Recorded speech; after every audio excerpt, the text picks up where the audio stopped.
Today's episode is brought to you by Cobia. Designed by anglers, Cobia boats are the perfect balance of fishing smarts and comfort. It's not just best-in-class quality and performance, they have superior hull design, intelligent deck layouts, and more user-friendly helms. Cobia boats are family-friendly while maintaining that tournament-grade fishing performance. Check out their full lineup of center and dual consoles at CobiaBoats.com and give them a follow on social at Cobia Boats. Choose Cobia and have it all.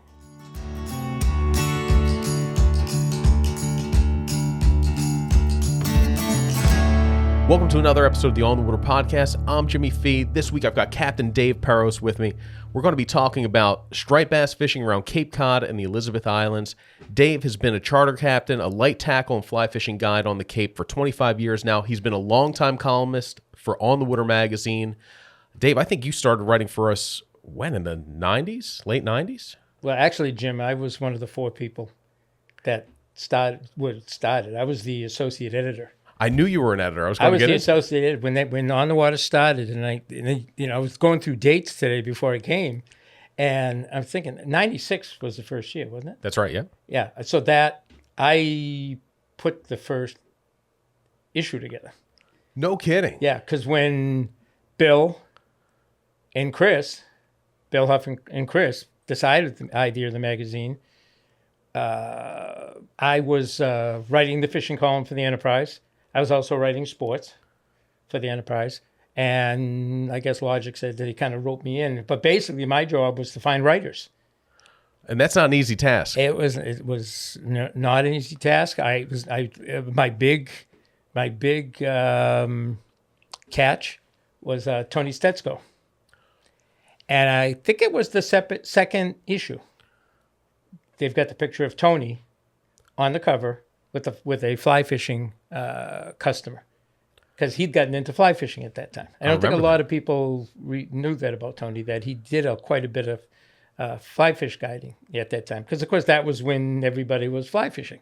You had a lot of schoolies then, so that would have been the mid to late 90s, and just kind of a schoolie boom and a fly fishing boom in saltwater. And if you were looking for a big fish on the fly rod from the beach, there's nobody better than you could get Tony Stetsko and noss it, which is what he was doing. No kidding. And that's what that picture came from, was a trip with a customer. And I had gone to Tony's shop. He didn't know me from anybody. Tony had a print shop, right? Yep. Tony had a print shop in Orleans. And I went and I met Tony. I introduced myself. He was the nicest guy. It's been one of the things I've found, which is really interesting, is the people you would think that would have the biggest egos, because 73-pound fish from the beach. Oh yeah. Charlie Cinto, 73-pound fish from the boat. Both of them were the nicest, most humble people you can imagine. And he says, "Oh yeah, I got a picture. I'd be happy to write something and do it." So, but that was my job, and was to find writers and to, in a lot of cases, sit down with them. And because, I was an English teacher. Okay, I didn't know that. Yeah, I taught high school for 10 years. My last 2 years over here in Falmouth.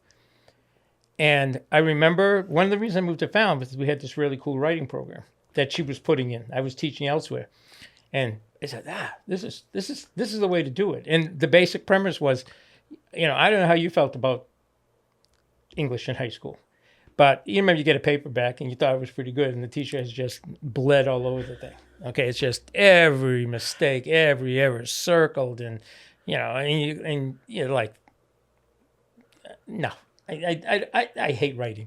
Okay. So this principle, this concept that the department had brought in was basically called focus correction. Real quickly, you can only grade 3 things. So if spelling wasn't one of the things you put down as a focus correction for that paper, you couldn't grade spelling. Okay. And it was awesome. And it was the same thing with when I was working with guys fishing, writing, because they hate their experience with writing was probably what they had in high school. Teachers, so that was, sit down and say, you can write. It's, I found the columnist. I found Steve Shareka. Steve Shareka. Yeah, Yeah. great. He was a beloved columnist for On the Water. And I was the one who brought Shareka on. I brought Dave Beaumont on from Nantucket. I had Captain Leslie Smith from the Vineyard. So it was kind of cool. You know, it was like a ground. When they came to me and told me they were going to put a fishing magazine together, it was like, and it was 4 people. Yeah. Okay, you know, and Peter McCormick was the advertising person, and distribution and circulation. That's what circulation. Okay. For the Enterprise, but he was going to be circulation for the magazine. No kidding. Oh yeah, so everything was duplicate. It was Bill was the publisher of the newspaper, but he was going to be the publisher of the magazine. Chris was the advertising head.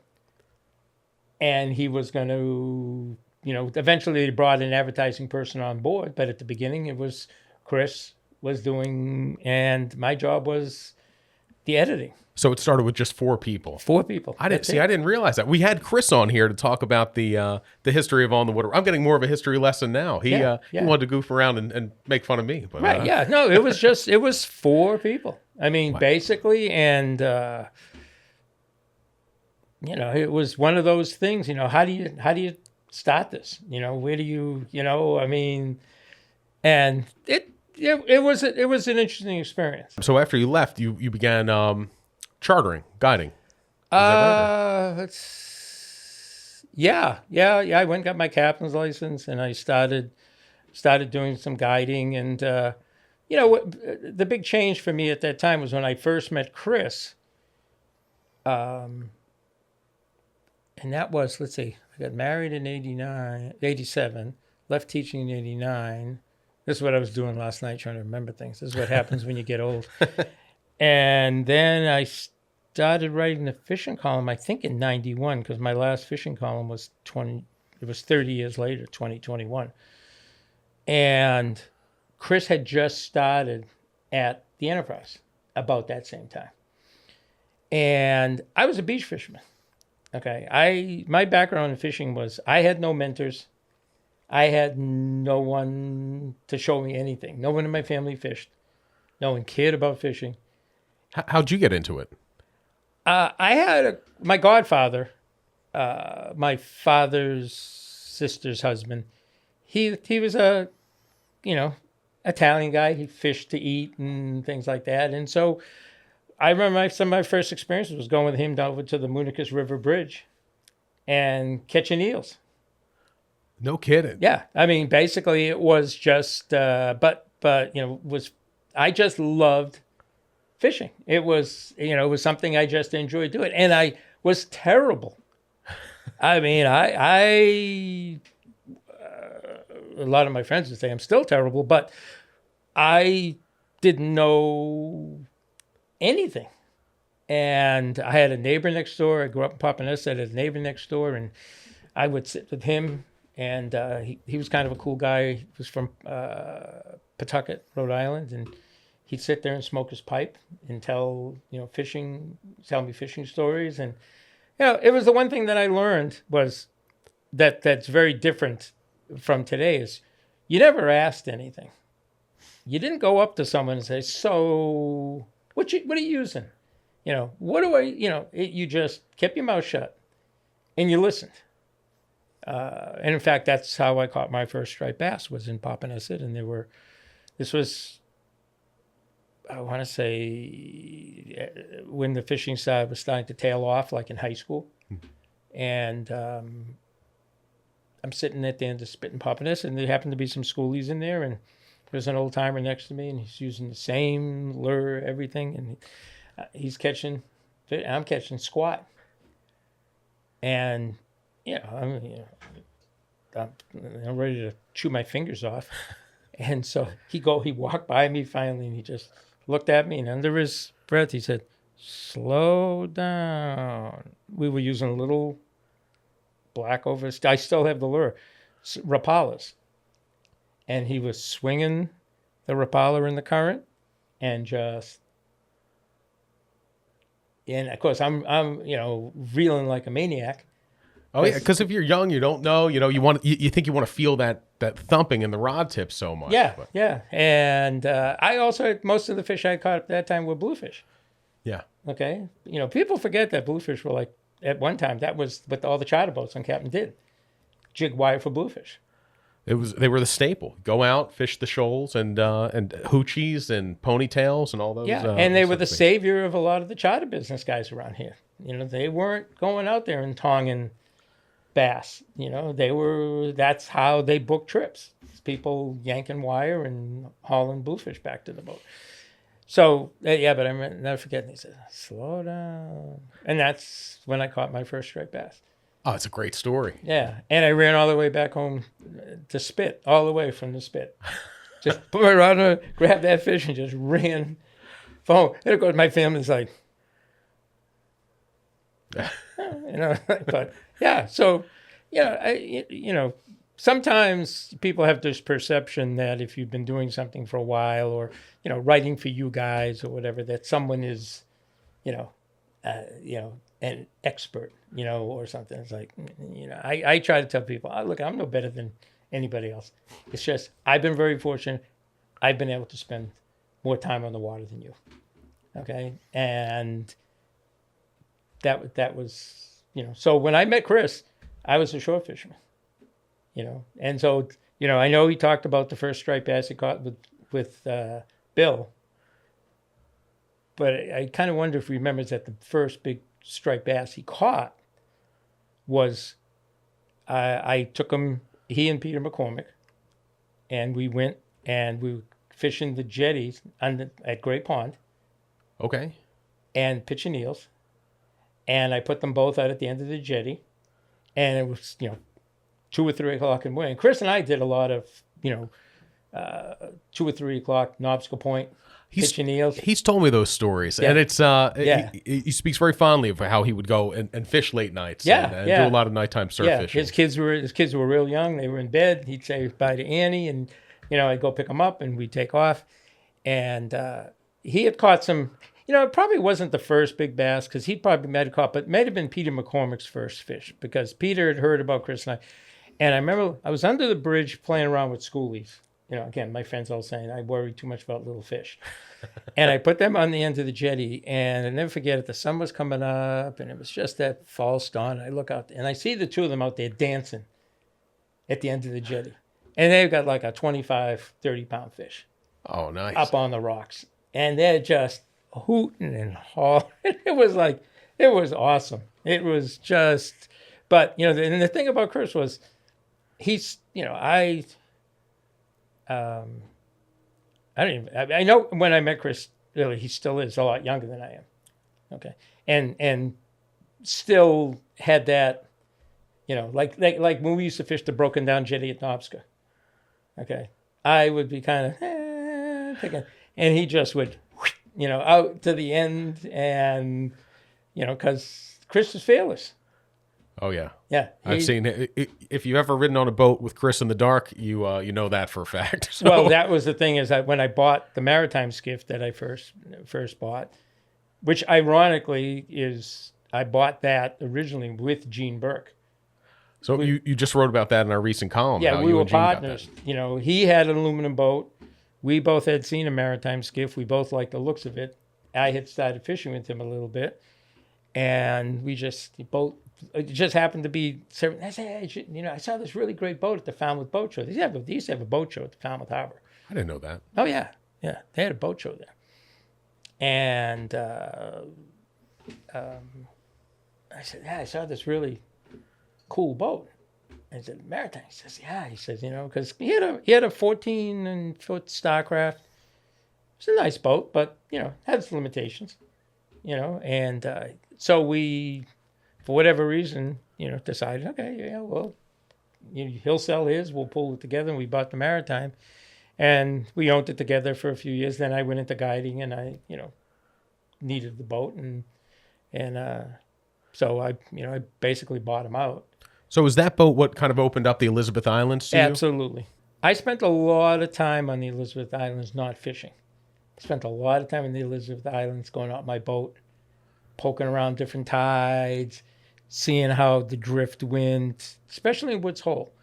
And I see people all the time now. There'll be 3 guys in the boat, and no one's running it. They all set up a drift, and I there are guys I respect who do it, but they've got beat up boats. They've got George Williams skiffs. They've got something. Okay, so you bounce off a rock, or you have a maritime skiff, because I'll tell you, my new boat has, the maritime skiff. I never really, I used to go up at night on a rock, So, drifting. What made that boat good for doing that? What made you not worry about going up on a rock? Well, not worry about, but less The concerned skeg. about. It had the keel. It actually, if you look at a maritime skiff, it had a solid glass keel. It wasn't big, but it was a couple inches.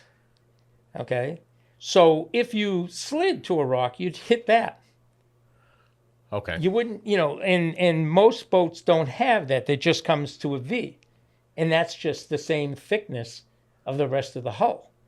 Which even drifting into a rock at a knot or two, you can punch a hole in fiberglass pretty easily, especially the rocks down the islands. Oh yeah, all jagged, all covered in barnacles. But I had trips where we'd drift on top of a rock, and we'd be sitting on top of the rock, and I'd say, okay, everybody slide off go to the left, and we just sort of slide off. And when my nephew still has that boat, and that keel is still, and that's the other thing I say to people when they talk about draft, when you fish in the Elizabeth. Draft doesn't mean squat, because you get your motor down. Yeah. So I don't care if a boat draws 8 inches. Maritime skiff draws 8 inches. I got my motor down. Oh yeah, you draw more than that. Yeah. Oh yeah. So, but people, so that the maritime skiff, its weight, it just, and it was perfect for casting, because when I started guiding, I was like, I like to cast. I like to fly fish, because when I first started fishing the Elizabeths, no one was fly fishing down there. Well, there may have been a few guys. Maybe Art Krager was doing a little bit there, but most of it was pitching eels, jig and wire, chunking pogies, live pogies, whatever, throwing plugs. Mm-hmm. Fly fishing wasn't. In fact, I fished with guys who said, "Oh, you can't fly fish down there. No one fly fishes down there." And eventually with Gene, he would go down there and be together. He would be pitching his eel, and I'd be chucking a fly. And I'd had plenty of trips where, he caught 12 big fish, and I remember the biggest fish I ever hooked on the Elizabeth. I knew where school was. It was fall. It was great. I went down there, and basically, he was tonging fish on eels. And I hooked up on a real big fish. On the fly? Huh? On the fly rod. Problem was, he's hooked up, and I'm yelling, "You got to get your fish. You got to help me out here, because this thing just, it's like, oh, it was like, oh, okay, this is a fish." And eventually, I shouldn't say it. He pussyfooted around with his fish and got it in, and by the time that the fish had gone, I couldn't stop. It had gotten into the rocks, and I could feel the leader. I'm going, this is not going to end up good. And it's like, bing. Oh, man. And it was like, I didn't say a word the rest of the trip. But, so there weren't, a lot of, interesting, funny story about fly fishing the islands is that's where I learned about the dock. You probably learned about the dock early when it first came out. So I learned about the dock. My introduction to it was kind of weird. I went to Villanova in Philadelphia, just outside Philadelphia, Pennsylvania, and there was one other guy I knew who surf fished at Villanova, and we were in the parking lot one day, and he goes, "Check out this lure I just got." He goes, "This is the hot lure everybody wants." He shows me, and it's the dock. I go, "That thing looks stupid." And then I moved up here like a year later, and it was the worst kept secret. Everyone's like, "Don't tell anybody about this lure," but everybody knew about it. Yeah. Well, see, I did know about it, okay, because I was doing mostly light tackle stuff. So, a lot of the rods I was using stuff, you're not going to throw a dock with. Okay, it's too big. Oh, yeah, 3 ounces, 9 inches. But the way I learned about it was, I took a guy the one thing about the Elizabeth fly fishing is every time I've hit a rock, or slid into a rock. I've never hit a rock running. But every time I've bumped and bounced off a rock, I've had a fly fisherman. And I've gotten to the point now where I say to people, okay, before we go to Woods Hole or before we go to the islands, I need to see you cast. If you can't cast 70 feet with a beast fly, or you can't, consistently, because what I find is, okay, you're a freshwater guy or you're not, and you're throwing 30 feet. I know the fish is there, so I'm creeping because you cast, and I'm creeping, and I'll sit and it's like, crap. It's like, so, you need to make sure they can actually reach the fish while the boat's in water where it's not true, and you don't want to put the fish over. But the reason I learned about the dock was I took a guy out down the islands, and he was a terrible caster. Horrible. I mean, just... And it was so frustrating because there were big fish there, okay? But we couldn't get the fly anywhere near the fish. And a couple years later, I saw a picture of him with a big fish down the island on the fly rod. And I'm thinking to myself, this guy either took lessons from Lefty Cray. But what I found out was that guys the fly guides, they were throwing hookless docks, dragging the fish out. They'd bring it to the boat, yank the plug, and the guy would slap a big fly down. Okay? Now, bait and switch.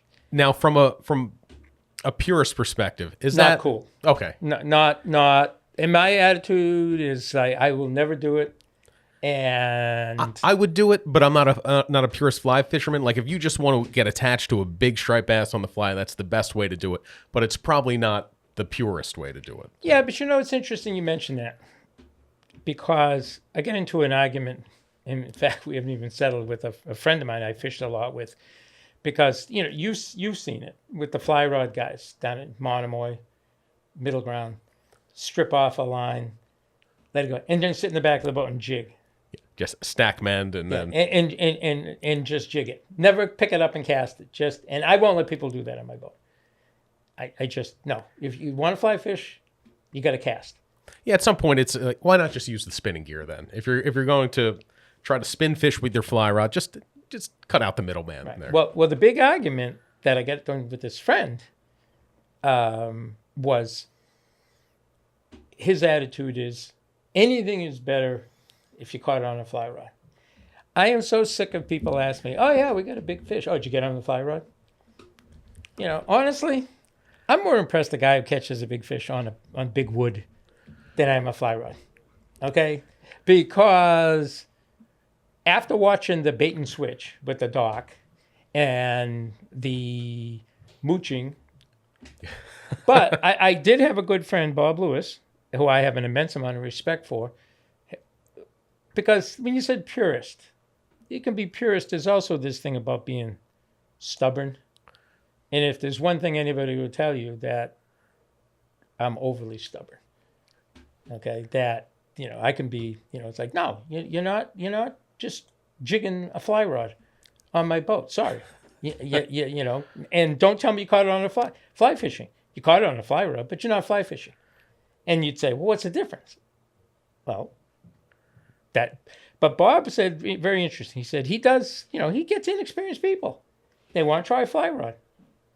Let them drift it back, and they hook it, and they say, "Yeah, that was really fun catching that fish on a fly rod. I'm going to buy myself and try to learn how to fly fish." Cool. So in that regard, I think there's some.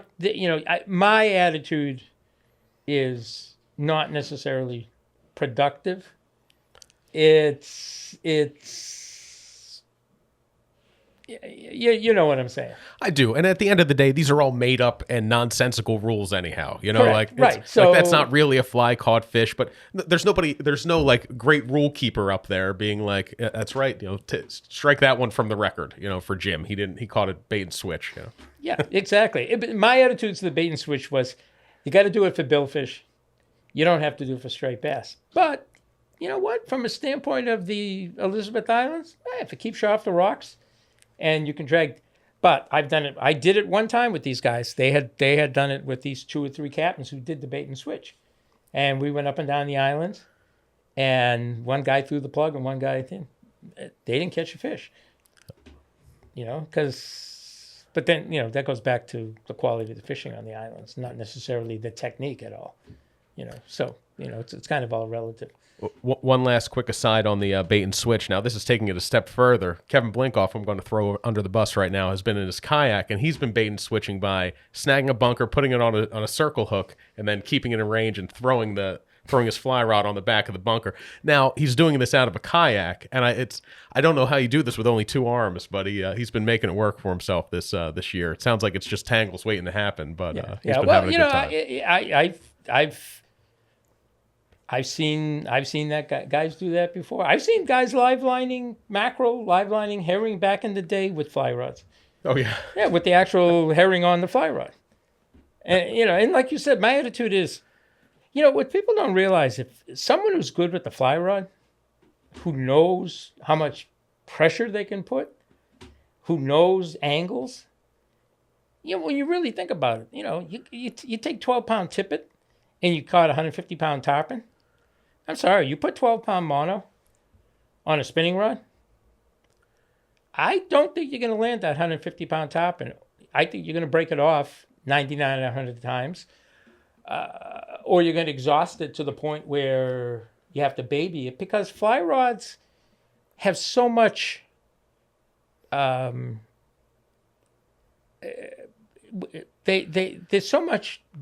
buffer. And the fly line has so much stretch in it. And on top of that, the reel is a 1-to-1 reel. So Correct. with this, you know exactly how much line you're taking in, and you can really kind of fine tune that. Even with, if you have a spinning reel and each revolution's taking in 40 inches, it's a little tougher than when you know that for every little bit you turn, that's exactly how much line's going on the reel. So well, it's like the challenge now. I mean, you're fishing Van Styles, I presume, or Z bass. Yeah, I mean, one of the problems with guys fishing big wood and fishing metal lips and everything else nowadays is the retrieve speed is too fast. I get guys on my boat and we're fishing Shimano reels, and I'm like, slow down. You fish, you reel, and I said, slower, because even at what seems like a relatively moderate cadence, you're still ripping line. Oh, yeah. Okay? And that plug is going upside down. It's just doing, and when you go back to the old 704s and you go back to those old reels, they were all super slow. That's what made them perfect eel reels. That's what made them ideal for fishing metal lips and things, because they were slow. And everything nowadays is about speed. Mm-hmm. And I guess for tunas and... Yeah, there's certain places you want it. Tuna fishing, albie fishing, jigging the canal. I know people like higher speed reels and the reason for that is to get that in quickly, so you're not jamming your jig into the rocks on the way in. Yeah. So it's kind of interesting, how equipment, makes a big difference. Now, you'd started to mention about the Elizabeth Islands and kind of the quality of the fishing there. When you first started fishing it, what was it like? When you first started getting serious about the Elizabeth Islands, was that kind of the heyday? You think the more modern heyday, the last 25, 30 years? It was stupid fishing. Yeah. I mean, honestly. What did a trip look like then? 4 hours, a dozen 16 eels, you'd get 12 to 16 fish, nothing under 40 inches. That's crazy. And in the middle of the day. Now that's an interesting caveat there. I assumed that's nighttime. No. I didn't have to do any night fishing back then. No kidding. And you would literally have a pack of big fish following the eel. It was ridiculously. And now, was this only during the migration periods, like May, June, September, October? No. Right through the summer? Right through the summer. They were a little more fussy, but yeah, it was really. I was spoiled. I mean, I'll be honest with you. I jumped into this whole game, and one of the reasons I jumped in, it was like, holy crap, I can get people to pay. This is easy. I mean, really. I mean, listen, I'd only had a boat and been boat fishing for what? I got 7, let's see, 80, I bought the 89, I left teaching. I started boat fishing in like 90, bought the boat in 96, started guiding at the same time. So I'd only been doing this out of my own boat for a half dozen, 8 years. Yeah. When I started guiding, which is, I mean, crazy. And all I did was fish. You have to understand, all I did was fish the Elizabeth Islands. That's it. I didn't do any of the stuff I do nowadays. Eels were so stupid. I call it stupid fishing. It's like live lining pogies. It's stupid fishing. Okay? And people like doing that, again, like you said, the rules. Yeah. The rules. Dave Perrow's rules. Anybody can catch fish on a live pogie. I think the hardest part is getting the bait sometimes. And keeping it alive. That is the hardest part.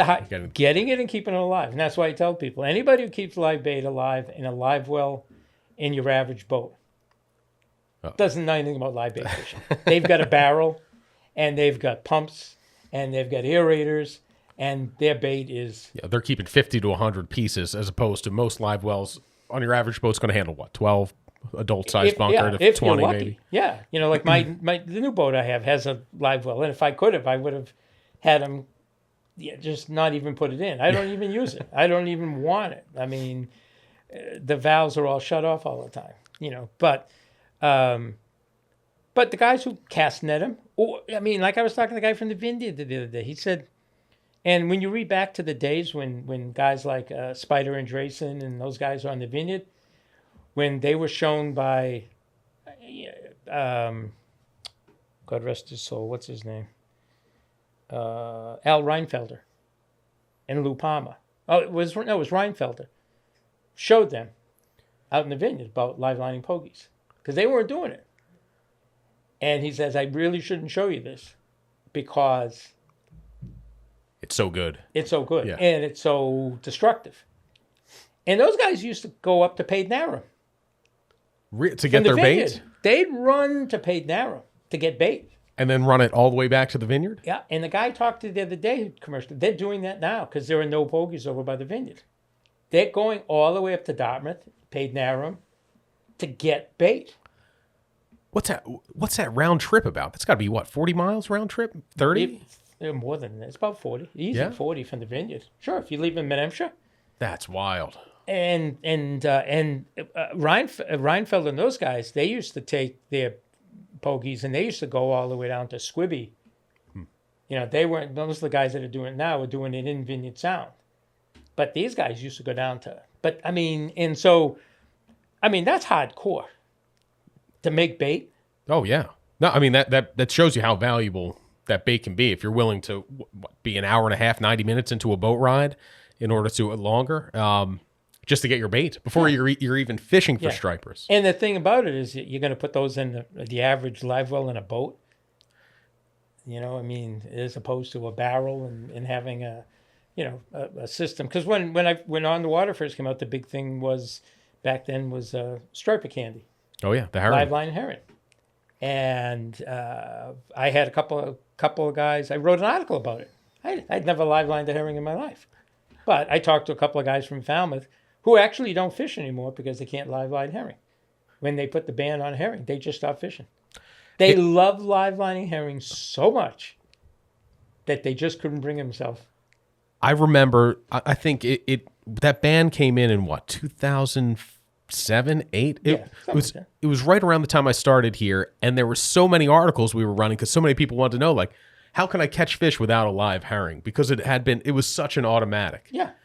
Yeah. No, I mean, and to me, if you're smart and you want to catch big fish with a relative degree of ease, you got to live bait fish. It's like I was telling you about the story about the fellow who wanted to caught a 50-pound bass.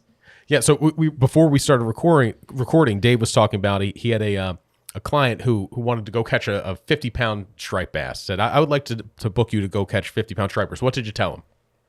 I told him you got the wrong guy. one. And then I made recommendations, said if you know, I think the best spot from what I know is Block Island, Southwest Ledge. Go down there and those guys still are catching. And then the thing which you said, which was, you know, being a New Jersey guy, you know, when those fish come up in the spring and they see those pogie schools, and then in the fall, like last year, I was watching, maybe it was you guys. Was it you guys? I saw that it was a review of fall 2022 in New Jersey. I don't know if it was online. It may have been. I think it was online. Maybe a YouTube video. Okay. You know, and the guy was just going over the, you know, the beach fishing and the boat fish, and it's like, oh my Lord. And in fact, one of my goals is, is guiding now that I'm getting older, and you know, you have bucket list stuff, and you want to try. I want to fish New Jersey, you know, and I almost got there this spring, but there was, you know, stuff going on I couldn't. But I'm going, you know what? I'm not going to go do the live line thing or whatever, but I want to go experience New Jersey because, you know, it's like Montauk. Last year was the first year I hadn't gone to Montauk probably in 15, 16 years. And I love it.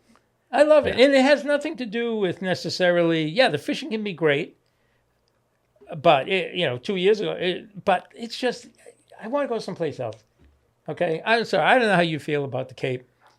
By September and Albie season, I got to get out of here. 'Cause I'm going to kill somebody. You know, I mean, I'm sorry. It's like, you know, and the reason I want to get a guiding too is I like to catch fish, but I like to fish. And I like to be on the water. And as a kid, I didn't catch squat. So I have the advantage, which is if you've never really caught anything when you were younger, okay, anything is cool. Okay. So, you know, when I see guys now and it's, you know, it's just all about big fish and picture after picture. Oh God, I've gotten into some people. It's like, okay, how many bass do you need to hold up for the camera? How many albies do you need to cut? Man, it's a fish. Congratulations, you caught a fish. You know, I mean, I've never seen you with a picture of, I think maybe in one of the headshots for the magazine. I've never seen pictures of you with fish. Oh, that's... And I know you catch them. I'm not saying that because you don't catch squat. In my case, that's because I catch squat. But it's like, to you, it's like, I don't need it. Okay. Yes and no. I'll so a lot of that is I do a lot of my surf fishing by myself, or with a friend of mine, Dave Ross, and we've kind of hit a point where it's like, do I want to stop fishing and take a picture of this fish when I know they're here? Like, especially now that the windows for these big fish being in front of you are so narrow. It's like I don't want to take a couple. Like, let's get this thing in there and let's get the plug back out there. Correct. And keep catching. And also, Dave would be like, no. Dave, can you take a picture of me with this? He goes, no, it's all right. It's not that big. But I say that to my customers now on the boat. They want to take pictures. I said, nah, let's just put it in the water. Yeah. Or I, and I said, well, we'll get a picture, but you got to lean over the boat. You got to keep the fish in the water. And you can hold it and smile, but don't, we're not taking it out of the water. We don't need to. I mean, one of the reasons I have bad knees, I have a lot of reasons, but now as I kneel down on my boat to release fish. But, it's sort of interesting when you were talking about the catch and release. Again, it comes back to, like you said before, the Dave Farrow's holier than thou kind of thing. Okay, hey, you do the best you can. But, listen, you're down in Montauk, and you're under the lighthouse. That's a hell of a lot different landing a fish there and especially when you're by yourself. Yeah. It's one thing if you get a fishing partner who can kind of help you out a little bit. Yeah, somebody scampered down the rocks and get it for you. But it was really funny. I went to the canal for the first time yesterday this season. And were you fishing there or just watching? No. Just observing? I'm too old for the canal. The canal's too scary. I've seen guys 20 years older than you at the canal. I understand, but I used to get down right. There's like 4 spots I used to fish in the canal. And they all were mussel beds that I could wade on out in. Yeah. I like that. Those are the best spots. Yeah. But fishing from the riprap, I have no interest in breaking my neck. I mean, and it is scary there. What's scary is there could be a rock you've stepped on 100 times, and the 101st, that rock's going to roll. It's going to roll. The slime coat was different, but it was really funny because even the canal. I was talking with this guy. There used to be a company that their plugs, they called them old school plugs. That was their name of the company. They don't make them anymore. And the guy was talking about, he says, all their plugs had cut hooks. I said, that's why they're called old school. You didn't use splits. Splits were for, no one, it was all cut hooks. And even nowadays, guys who certainly, you would never think of putting a split on a BM. No, I know you're a big collector of Beachmaster lures, and those are all designed to be fished with cut hooks. That's right. So, and the cut, when we're describing cut hooks, we mean when you're attaching a hook, treble hook to a plug, instead of using a split ring to connect it, you would use a pair of wire cutters, open the hook up with pliers, put it on there, and then bend it back into place. And so what are the advantages of it? Besides how the plug swims, what are some of the other advantages? I think one of them is that in some plugs, they'll marry. Yes. If the way that you said, the way the designer put the hooks, like if you have two belly hooks, and if you put splits on them, they swing together and they'll actually marry. That's right, because the hook's going to dangle a little bit lower, each one because of the split ring, and they could potentially catch each other on the cast. Yeah. The other thing is, I think, like if you talk to someone like Bobby Glauder from Beachmaster, balance. I mean, the thing about plastic plugs, which is kind of neat in a lot of ways, is it's eliminated a lot of the. Well, it's good and it's bad. I like to tinker. I don't know how you are. I like to tinker with equipment. I like to work on reels. I like to fool around with plugs. I like to change hook configurations. I like to play with knots. I like playing with fishing tackle. And with plastic plugs, in a lot of cases, you really don't have to tinker. There's not much besides maybe loading a hollow-bodied plug. There's not much to do with with a with a bomber or a redfin besides the loading. Nothing you can do to an SP Minnow really. Right. Do you know Paul Moriarty? Oh yeah, I know Paul. Paul's a tremendous plug builder, great fisherman, and all around just super nice guy too. Super. But Paul jokes. I did a talk with him at Austerville Anglers Club. I had him come along because I did a talk about collecting, but then I did a talk about building. And who better than Paul? Oh, yeah. Because I don't build plugs. Yeah, I'm sorry. I'm too lazy. Do you? No, I don't have that in me. I am, when we talked about tinkering, I thought of, I have an Abu Garcia big game that was my favorite canal reel that I went to take apart and fix, and it's still in like multiple bags, the pieces of it. So I need to improve my tinkering. Yeah. Well, hey, that's how you learn, because all of a sudden you open up and you hear a boing, and you're like, the spring's gone the forever. The spring is bouncing off a wall somewhere. But it was really interesting because Paul, Paul's he's that old school tin boat. Mm-hmm. It's really funny watching Paul during Albie season because he's always hooked up, and he's on that tin boat, and he's got these guys in their rockets, their rocket regulators, and, and he's there, and he's always hooked up.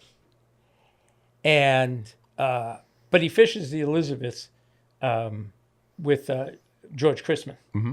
One of the Falmouth fishing doctors who you write about regularly in your column. Which, I was thinking, I'm going to write a book about that. People always say, you got to write a book, and I'm like, writing for you guys, to me, is not work, okay? Because it's, I can, pretty much sit down and write a column fairly, quickly. Although I feel badly for you guys because, I never reread anything I send you guys. Your stuff comes across extremely clean. It's always interesting. It's always some of the most interesting thing in the issue every month. Well, I appreciate that. But I a couple of times I finally had my wife read stuff because I knew I was going off on a tangent. I usually end up writing 2 or 3 columns of the same column for you guys because I start writing and all of a sudden I start veering off, and it's like, whoa, okay, because I start getting into. Purity of fly fishing, or how easy it is, and it's like, now bring it back. And so I did have my wife because I said, I just need you because I just feel like I'm out to lunch. But recently I said, no, you know what? Just write, go. If Jim reads it and Jimmy reads it and Kevin reads it and says, they'll fix it. Because I was like that with the Enterprise, 30 years of fishing columns. And I never edited, given what they were paying me. I mean, you guys at least don't, they were ridiculous. But so it's like, no, you don't get edit.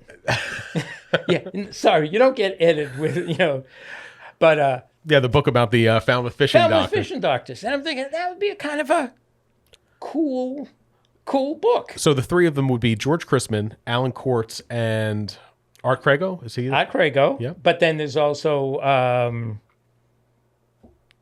he's going to shoot me offshore. He used to write for you guys. Pilcher. Yeah, John Pilcher. Yep. And there are other ones too. Oh yeah. So but it's to me it would be such a, because to me George Chrisman is one of the most fascinating people you can imagine. Oh, yeah. The skills, and they're so dialed into their tackle. George especially. Now, one of them, I assume this isn't an illegal thing, but they X-rayed the plugs. Do you remember that? Oh yeah, George's X-rays. Yeah, Saltwater Edge. Yeah, had a guy talking, and he had some of the X-rays. Oh yeah, that was when George was on duty. At the emergency room or whatever, from what I understand or whatever, and things were slow, he'd X-ray plugs. Which, when you think about that's legendary, man. It's so cool. See where the weighting was that way. See exactly how that plug was put together that made it act a certain way, so you could replicate or even improve upon it. Yeah, and I think that's the thing about, and that's where the wood. We talked earlier about the plug thing. That's where the wood plug thing comes in cool because. Wood, plastic got no soul, and it's so funny because Paul was telling me about a story with George, because Paul said, when he says, to fish the Elizabeth Islands, you just need one plug, Magic Swimmer. Oh. And it drives George crazy because he's got his wood and Paul's down there tonging fish with this Magic Swimmer. And, George is pretty intense. I've never fished with George. Yeah. I don't think I've ever been on the same beach fishing with him. Yeah. I fished with Alan Quartz. I fished with Paul. But I've never fished with George. Well, of course, they give Alan, because supposedly Alan can't fish plugs. He fishes eels. They love to crap on him about his eels. Alan fishes harder than anybody I know. Alan, did you've read Reading the Water, haven't you?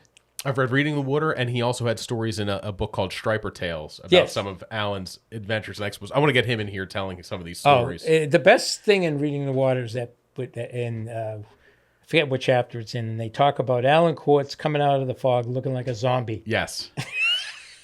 So Reading the Water is a classic book, kind of a collection of surf fishing stories from Martha's Vineyard, written by Robert Post. It's out of print.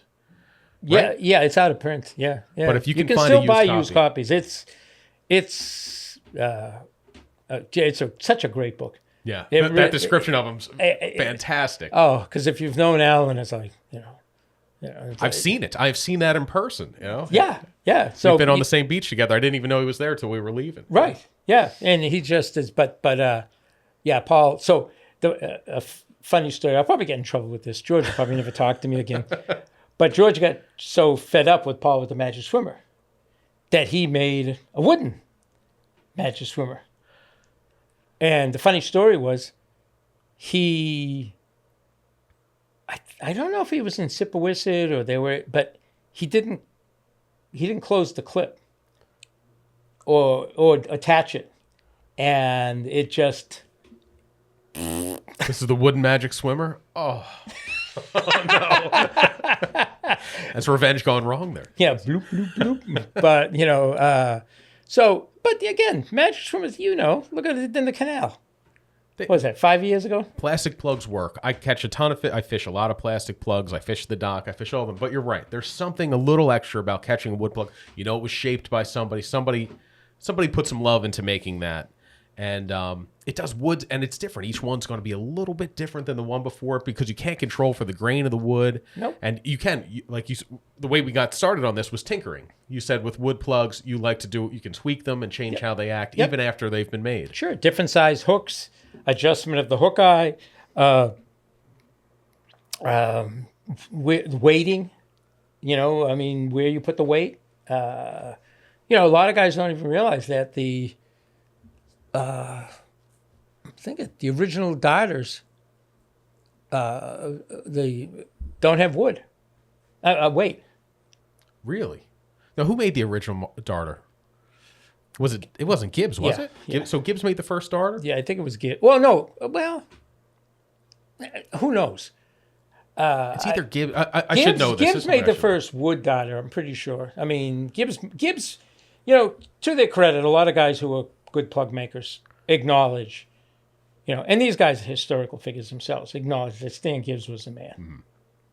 He was the man. I mean, have you ever seen any of his experimental stuff that he was screwing around with? I haven't. Have you seen his flounder? No. I'll tell you a funny story about the flounder. Well, so describe that for me? The flounder is a big piece of wood. It's a slab of wood, and it's teardrop, and it's not rounded necessarily, but it's like faceted at the top, faceted at the bottom. Got a big weight. That's Stan Kuja. Stan Kuja used to pour weight for Stan Gibbs. And it's at the base of it, and you cast that, and basically it's just a flat, it's just a shaped slab of wood with a flounder shape. But he had amazing, because he was a great carver, but some of the experimental stuff that you can collect that he came up with, but that flounder thing, it was interesting. Stan Kuja gave me a signed flounder. There aren't many around. There are only like 4 or 5 out there known. I was going to say, I've never even heard of it. So, you know, I'll bring it by for you, and you should put it in. I know you guys do the plug thing of all the new stuff. You guys should start something about old stuff. I want to get more into the kind of classic and historical designs. Yeah, you know, the old stuff. The old guys were pretty damn cool. When you see some of the plugs that you know, you realize that just getting parts, because this is like World War II. Afterward, getting metal, scrap, it was, and they were cutting lips by hand. They didn't have dies. They were, Bob Pond, the first series came in, that all the lips were hand cut.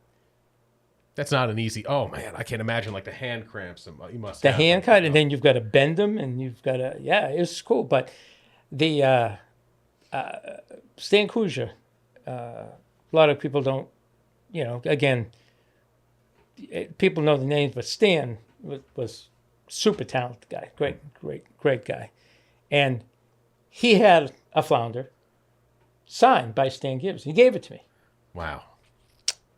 And I'm embarrassed to kind of tell the story because I kind of regret it, but it's kind of had a good ending, is that you know, big money. I mean, when people realize, I mean, I know a plug that just sold for $5,000. Really? Yeah. A striped bass plug? Yeah. I didn't even realize the collector's market could get that high for it. Oh, yeah. I mean, if you have the box, yeah, and it's pristine, and it's a certain color, and the other thing about it is it could have different hardware. Just the hangers. Yeah. Because, you know, everybody uses swivels now. Back then, they also used hangers. Creek Chubb was famous for hangers. So if you got a plug with hangers, it could be worth double the price of one with swivels. Wow. This crazy stuff like that. And the paint job, it could be a little different, a little, you know. So, yeah, it can get a little crazy. But anyways, I had the flounder, and someone wanted a flounder. And I'm thinking, oh, you know what? I ended up getting $500 for it. And because I could have used the money when it did. It was like money was tight, and said, you know what? It's a piece of wood. Yeah. Whatever. And the paint job on it was just cutting, diagonally, white, yellow. That's it. Oh, okay. Spray paint, basically. Yeah, no, nothing. The wood wasn't sanded real smooth. It just when you get it, you're gonna go, So I sold, and as soon as I sold it, I regretted it because I don't know how you are, but when someone gives me something, okay, Yeah, you they're entrusting it to me, and this was signed by Stan Gibbs from Stan Kruger, who I had a lot of respect for. Actually, I wrote an article about Stan for On the Water back in the day. And so I had this thing, and I regretted it. And then I found a couple of years ago, there was an auction, and the guy I sold it to, who was part of that plug collecting club, Saltwater Lure Collectors Club, was selling his collection. So I look in the auction, and there's the plug.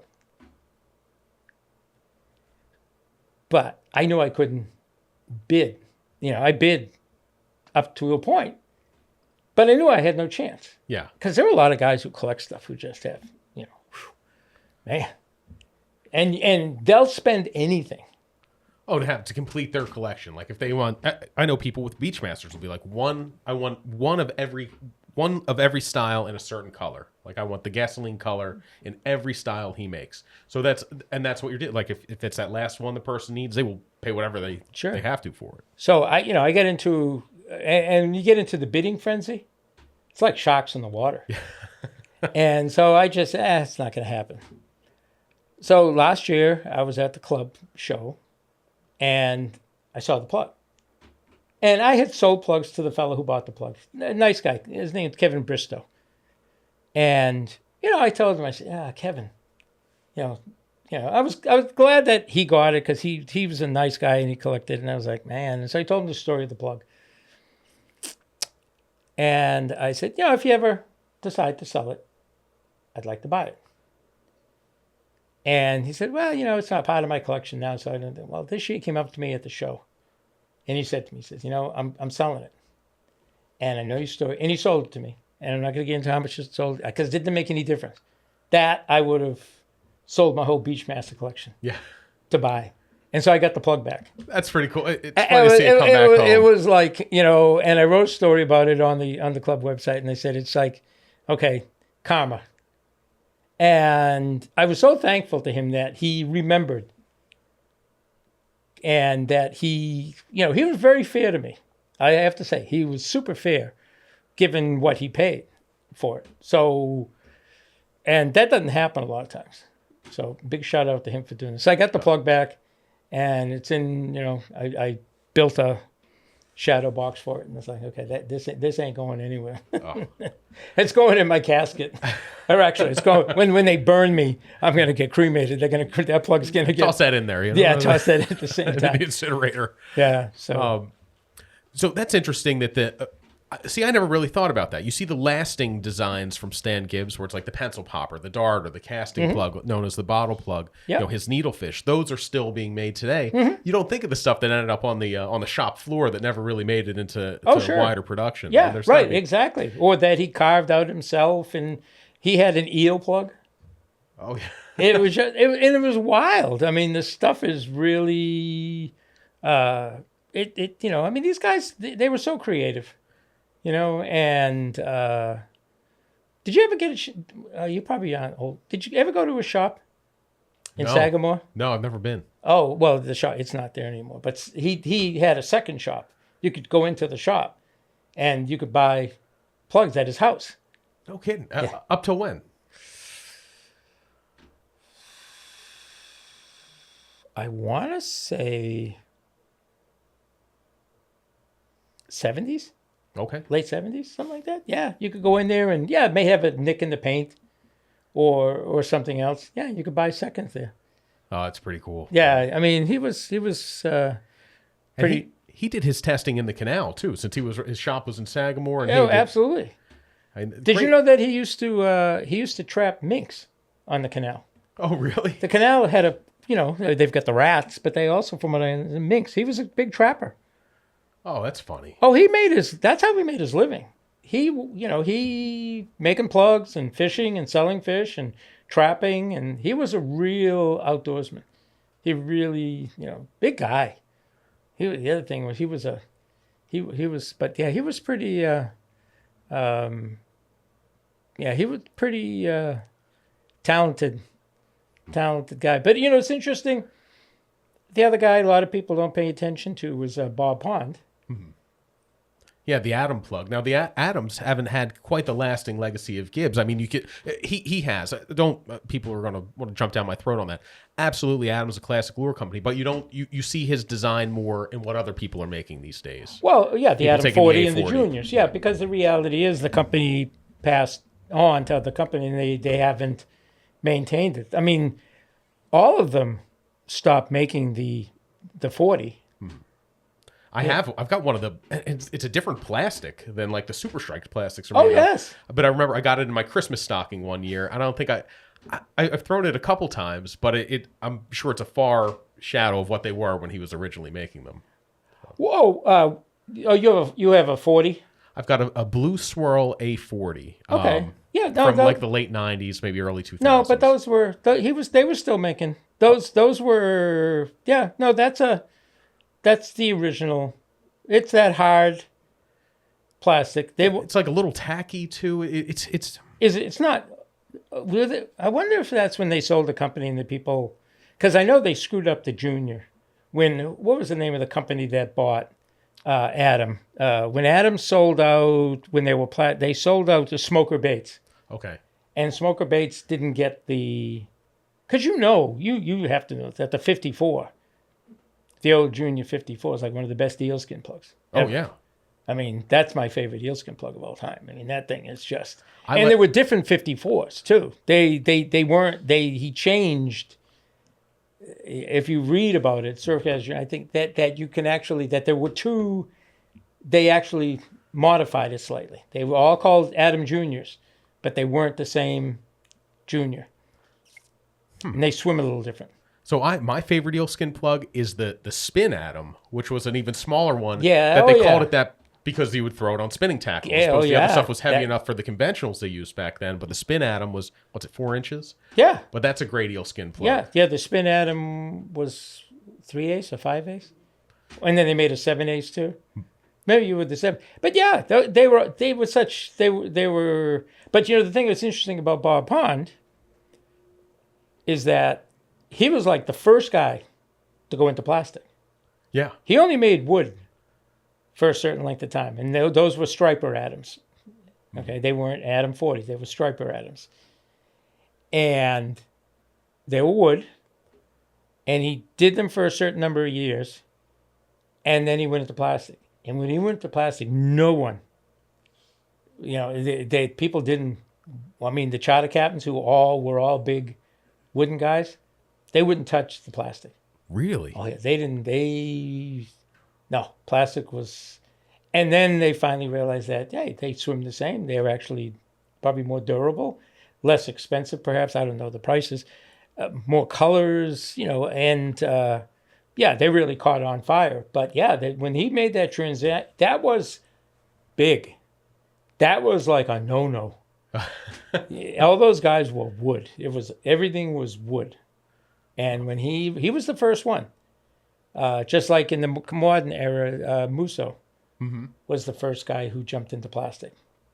And because again, he and Pitchney and the rest, they were all making all wood. Carving them. Yep. It was all wood. But the Atom is kind of really, it's a very cool story, that the different variations he made. He made my favorite plug. Did you ever hear? You've heard of the Stinky plug, right? No. You never heard of the Stinky plug? I haven't. The Stinky plug is classic. Do you remember a guy, Arnold Lane? Yes. Yep. Okay, he had the Arnold Lane juice. Remember his juice?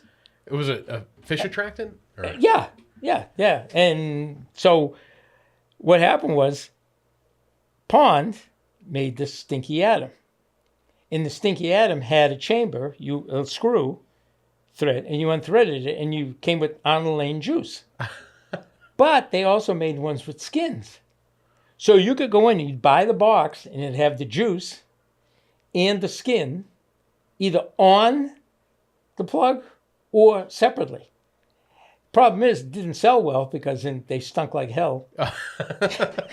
Because and some collectors still have original Stinky Adams in the box with the skin, the man. original skin.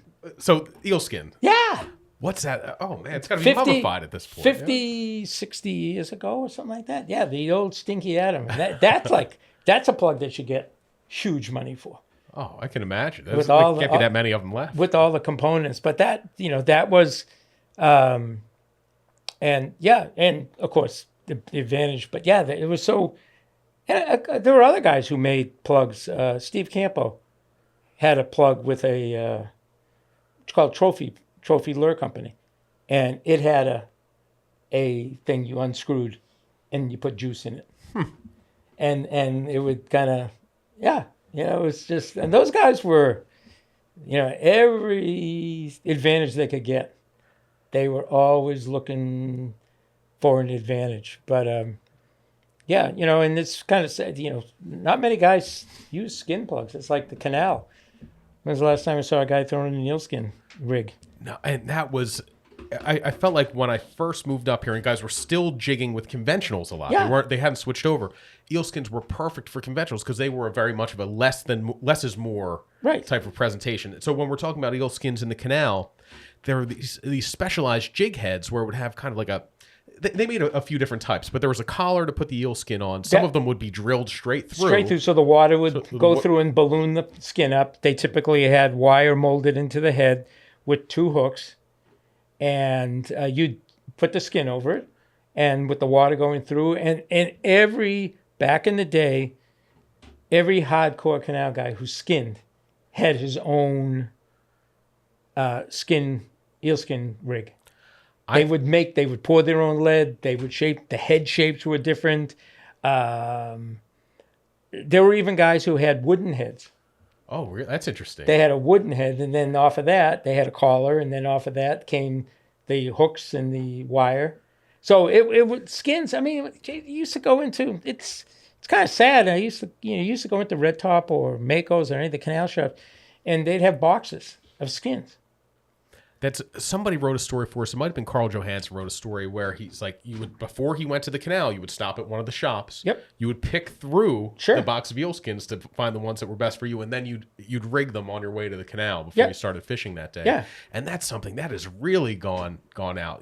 Kind of a. Oh yeah. Well, no one sells skins anymore. You've got to skin them on your own, and Well, the thing is, where the best time of year to buy skins used to be, well, it probably still is around Christmas time in fish markets that serve Italian communities because they love eels, and they skin the eels. And so you could get huge skins because, of course, that's the challenge in a lot of cases. That's why, the spin atom was great. Needlefish were great because you didn't need a big skin. You try to skin like a Atom 40. Yeah. I mean, you need one big... That's coming from a 2 foot to 30-inch eel. One big fat eel, kind of thing. But, I mean, guys used to skin, and there are still guys who skin their own eels. It isn't that hard. It's just that it's messy. Yeah. But you know what? I have my funny story about skins was normally I kept my skins salted in a fridge. Yeah, the kosher salt. Yeah, in the basement. And I happened to have a container that I had bought some from Dick Hopwood up at Mako's. And he put it in the white worm containers, that look like Chinese food containers. So I put them in my refrigerator, and my wife opened them up. It was filled with eelskins. That was the last time eelskins were ever in the refrigerator upstairs. You had to get your own fridge for them. Yeah, they were going downstairs. Because I still skin. I still eelskin plug. It's just you can't match that action. Not even the most supple or softest soft plastic is going to move the way an eelskin moves. And it's just a jointed plug doesn't move the same. Nothing moves like an eelskin. And it's at the risk of becoming there's a couple guys keeping the flame burning for them, but it's one of those like lost arts of surf fishing. Like raking sand eels is another one that guys exactly. used to do. I was fishing with somebody last week and the same thing. Oh no, Monday, and he used to vacation in Barnstable, and he'd rake his own sand eels. And the first time I saw a guy doing it in a boat, he's doing the circles with the rake, and he's dragging the rake behind him. I'm looking, going, this guy's nuts. What's he, stoned? And he was dragging his rake behind him while he spun on the flats. And that's how we, but no one sells. You can't go to a tackle shop and buy fresh sand hills. No one rakes them anymore. My first year coming up to Cape Cod, 2001 was the first time I ever visited here, and we went to Blackbeard's Bait and Tackle. Yeah. And we went in there, and we said, "What should we get?" He said, "You should get the black eels because they called the regular live eels black eels. Get some black eels and get some sand eels, and go to the beach." And man, it was automatic. We fished the sand eels on the pompano rig. Yep. Caught fish, I think small bluefish and small stripers on that. And then as soon as the sun went down, switched over to big eel, the black eels, they called them, and caught big bass. Yeah. I mean, it was the different scene. And that's only 20 years ago. Yeah, exactly. The thing about sand eels is what most people don't realize is that they're like one of the best fluke baits. Yes. It was Dottie Hopwood, who used to own Mako's with her husband. The family, the kids still own it. But she used to tell me about a fluke sandwich. I said, well, because I'm the world's worst fluke fisherman, by the way. I couldn't catch a fluke. She'd say, fluke sandwich. And I said, well, what's a fluke sandwich? Because they used to sell chubs, killifish, mama chugs. Oh, yeah. Yeah, they had a tank going. And she said, eat a chub, a sand eel, and a strip of squid. So that was the fluke sandwich. That was a fluke sandwich.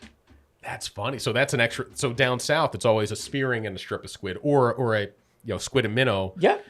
Which would be the chub. They call them chubs up here. Yeah. Killies on Long Island and minnows down south. Yeah. But they're mama chugs. Mama chugs, yeah. And they. I mean, my God. It's like flounder and fluke. I went flounder fishing in Virginia, off of the Rappahannock River, and. The first one I brought in, it was probably 7 pounds. I'm used to winter flounder. I'm looking at this thing going, holy crap. And then it bit me. And I was like, that ain't no winter flounder I've ever caught before. Something's wrong with this one. Yeah, well, no, so they call them flounder down there. Oh, yeah, that dividing line's like Barnegat Inlet. Is where the fluke becomes flounder south of Barnegat. Maybe it's south of LBI. Yeah. On New Jersey. Well, you guys also have bunker. That's right. Pogies. I don't know where the divide line. Maybe Rhode Island is where they start. I think it's pogies. a divide. Where pogies? But down in Florida, there are places they call them pogies. Right. And Louisiana, they're pogies. It's like, how did that happen? I want to do. I've been wanting to do this forever. Is do like a map of like here's where each thing's called. This is where it's a scup, and this is where it's a porgy. Things like that. Exactly. Or blackfish, and it's a tog. Exactly. Where is that?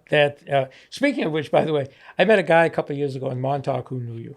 And I wish I had gotten his name in. He knew you from when you were a kid fishing. Oh, really? Yeah. He was boat fishing, but he mentioned, he said, Jimmy Fee. Oh, that's He was funny. an older guy, and he said, Jimmy Fee. And I said, yeah. He says, oh, yeah, he was hardcore. I said, yeah, he says, I used to do a lot of beach fishing back then. He said, wherever there were fish around or something was happening, he would pop up. So that was the benefit of working at the tackle shop back then. I kind of so had your reputation is well known. It's like that's funny. Yeah. So it was like, oh yeah, and he says, yeah, I haven't seen him in years. If you run into him, when I go back to Montauk this year, he stays at the same place I do. Do you still go there? Montauk. I have not been to Montauk in years. It was an annual trip for me for the longest time, and I moved here. And it became tougher and tougher to leave Cape Cod. And I think that's a lot of Cape Codders' problem is like crossing the, I'm a wash ashore. I'm not technically a Cape Codder, but crossing the bridge. We all are. Yeah. Even the ones that came over in the Mayflower, they're a wash ashore. That's like, true. You know what? That's what I love to say to someone. I was talking to someone that they go back 13 generations in Mayflower. Oh, so your relatives were wash ashore.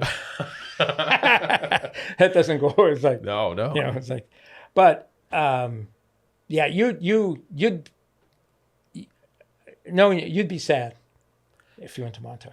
It was when I went there. I remember there would be a morning blitz and an afternoon blitz, and we would, my dad and I would go, and I remember we'd drive out in the afternoon, and you would just kind of come over into the state park, and you would see them. You'd see all the boats bunched in close to the shore and just whitewater. You're like, oh, the afternoon blitz is right on time. You'd get down there and you catch a mess of them. And they were generally small, but if you got some nasty weather and northeast wind, then the fishing was, I mean, unbelievable. Oh, yeah. But and the reason you'd be sad is because kind of like with me with the Cape, and it's like the Hamptons are in Montauk now. Remember Saldivar's? Yeah. Gone. Oh, no kidding. Oh, yeah. Saldivar's is now a restaurant, kind of a higher end restaurant. You know, $25 cheeseburgers, nightclubs, there's some of the thing the Cape has. You know, where do regular people live on the Cape? Okay, where can they afford? And the same thing with Montauk. People sold out, and you've got, but the fishing part, to the credit, they don't have that, the big access issue that you have here necessarily.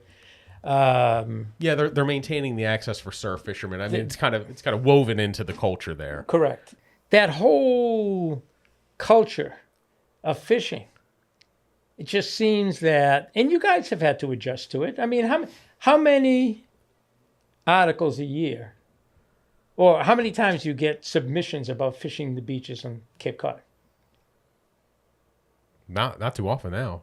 When I was a kid, I used to read the Fisherman. You'd read Saltwater Sportsman. It was all shore fishing.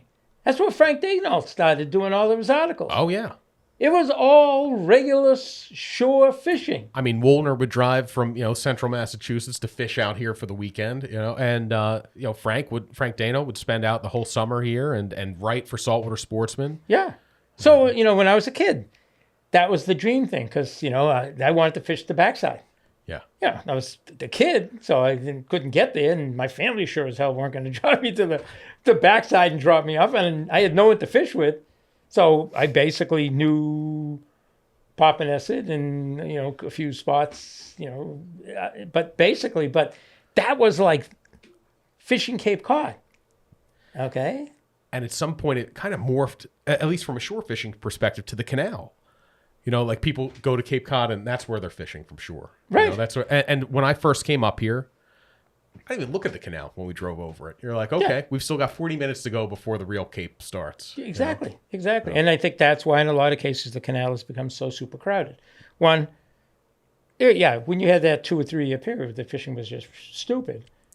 But it's not as good right now. I mean, it was good there for a couple of weeks. But when you get into your summer stretch, I mean, it's not shooting fish in a barrel. Mm-mm. But it also is a place where, for a lot of people, they can access.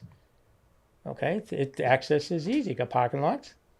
And so you got crowds, And that's a consequence of the reduced access you're talking about. Mm-hmm. If there's less places you can go to fish, then the places you are going to be more crowded. Yeah. There's a lot of things that go into fishing spots being more crowded now, social media, but reduced access is definitely a major part of that. So that's something when you see that happening, that's a good rallying call for fishermen to say, to help fight to maintain their access to these waters because, it's a major part of Cape Cod culture, Long Island, New Jersey, Connecticut. Like it's the Northeast is part of our coastal history here. Yeah. So we need to, Dave, I just wanted to go back to the eel fishing, what you were calling I forget how you described it, stupid fishing, the eel fishing, when it was really good. Yeah. And the way you eel fish along the Elizabeths, I mean, a lot of guys I think of boat fishing with eels or think of 3-way rigs, dropping them down to deep water. Right. You're almost fishing more of like the way a surf fisherman would fish. You're casting it. Absolutely. You're kind of doing the opposite of surf fishing where you're trying to throw that thing into a couple inches of water and have it slide out into the deeper water when you're eel fishing along the Elizabeth Islands. Well, the interesting thing is, the way I describe it is that basically fishing with live eels is as close as you can get to fishing soft plastic with something alive. Yeah. I mean, really, because, you're right. I mean, I know the drifting. Well, we were talking before about, having 10 rods with live eels and drifting. But to me, it comes back to casting. I mean, I don't know how you are about stuff. To me, fishing's about casting. Mm. Okay. I did my bait fishing. Believe me, when I was in college, I used to back my truck up to the parking lot at South Cape Beach and throw a chunk of pogey out, when the bluefish were running in the fall or whatever. And, I had a cap and I'd read my, do my work and sit in and watch the rod go down. And, I did chunk herring and poppanesset back in the day. But I like to be active. I find, and the same way with eels, it's kind of fun. It's a living lure, basically. Yeah, exactly. And sometimes they do the thing that the pogey does where it comes to the surface. It's that skipping across and it's a big bass, but not usually because their whole thing is to try to get you down. They're trying to go hide in the rocks. That's their instinct. Man, I tell you, that's got to be one of the messiest things in the world is people constantly letting their eel hang up on the bottom. And, you try to explain to people because you're drifting. And so the eel, of course, swings out behind the boat. It's like when it gets, reel it in, you got to cast it up current again. Mm-hmm. And for a lot of people, they're not paying attention if they're not catching fish. And, so it's all casting. It's interesting. I've been, the whole circle hook thing. I talked to someone the other day and she was kayak fishing with live eels and they gut hooked a couple of fish. And, we were talking about the size she was using. She was using a 7/0 circle, which is a pretty good size circle. So I was a little surprised, but I didn't get a chance to ask her because I still think they make those offset circles, which isn't a circle hook. Right. Yeah, they have. So you have to use an inline circle hook so that hook point is going right directly back at the shank, but they make them offset as well to make them easier to bait, easier to put the bait on there. Right. Is the whole idea behind those. Yeah, but I know in Massachusetts those are illegal. Exactly. As far as when they're using live bait. So that, I got to say, that's been kind of a challenge a little bit. But it was all casting. I mean, it wasn't any drifting. It wasn't any... What I find amazing is guys surfish. There was something it was Kevin Hearn in that book, Robert Post's book, Reading the Water. He fished live eels on the bottom. And I'm thinking, how the hell do you fish a live eel on the bottom? Yeah, without it just making an absolute mess of Yeah, I mean, I guess you break the tail or... No, I'm sort of interested, so I'm going to pick your brain because you fish live eels. I do, and I've never done it that way. No, I don't. I like them. You don't beat the daylights out of her? I don't. Well, one, part of it is like, man, you're having a bad enough day. Like I don't need to make this worse. And also, especially, and this is mostly around slack tide. I like fishing eels as the current's getting slower. Right. And I like having something... Because they spin when the current is going too fast. Yeah, they just don't have that natural presentation. So... And I like having them kick around out there because I feel like it's slack tide. My theory on why slack tide is so good is those fish that I had no access to while the tide was running. They were so buried in the structure in the best spot to eat. That fish is moving to his next spot. And if I have something out there vibrating and putting out scent like a live eel, that's going to get his attention. So that's why I like the eels the slower part of the tide. And that's also why I like them lively. Do you like big ones? It varies. Generally, they have to be big enough to cast from the surf, for one. I've heard guys say certain places they like the smaller eels, other places they like the big eels. I'd say ideally 14 to 16 inches is probably perfect. So you like me. I mean, I see guys that they go for the big, the kahuna balloons and stuff the sled like dogs. Chris calls them. Yeah, sled dogs. That's right. That was Chris's. But yeah, I mean, we did the live eel thing back then, but it was, and the fish were more aggressive too. I mean, I think that. I don't know if it's because there were fewer fish and they're smarter or whatever, but they're... I think when there's more of them, there's definitely more of that competitive aspect. Yeah. Here's the eel. If I don't get it, he's going to get it. So they're naturally going to be more aggressive if they're more abundant. Yeah, and I also do... It's interesting. I do find... Now, I only use... The heaviest leader material I use is 30 fluoro. Even when pitching eels down the Elizabeth. Yeah. And I do think it makes a difference. But the interesting thing about fishing with eels and with bass, I don't know what's the longest run you've ever had from a striped bass before. I've never seen. I've only had a few that really made much more than 20 yards. Maybe 30 yards. From beach, it's got to be different. I had one that went far enough that I had it in my head that I loosened the drag because I felt I was, now this is probably ridiculous, but I loosened the drag because the lower the line gets on the spool, the tighter your drag setting Correct. gets. Yeah. So I thought I'd heard the wind. You know how you get that wind in the line sound? He was so stretched out. I heard that and I go, I got to loosen this drag. So I loosened it up a little bit before it broke. That was the longest I ever had one run. Yeah.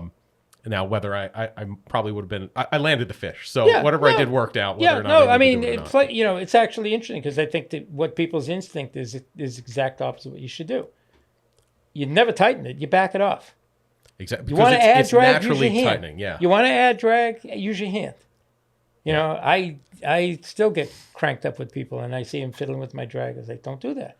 Because I'm using 16 pounds. Most the heaviest I use is 17 pounds mono. Oh, man.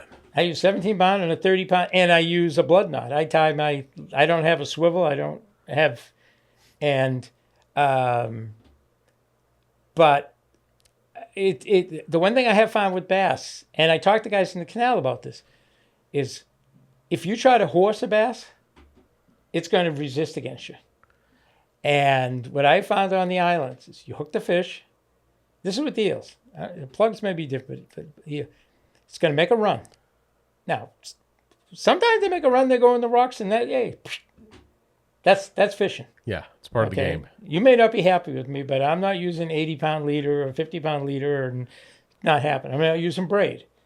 Okay, and but typically, if you relax, and I try to tell people, be soft, because it's interesting to watch people, even fishing like that, how they tense up. They hook the fish, and they're going to rip its freaking head off. Okay? And their whole body, it's like, and it's really true, especially with fly fishing. See guys fly rodding, it's like,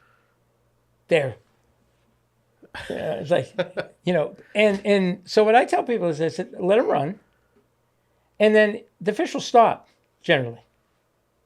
And when it does, relax, try to gain a little, try to turn, and what I find, they swim out. They swim away from shore. And I believe the reason when that happens is because they're trying to get to deep water. Mm-hmm. Yeah, especially in that situation. You're hooking them in shallow water. They don't want to be fighting in there. Correct. They feel safer with more water over their head in that kind of distressing situation. Yeah. And so they go out, and then what I do is I typically just put the boat between the fish, and it stays out there.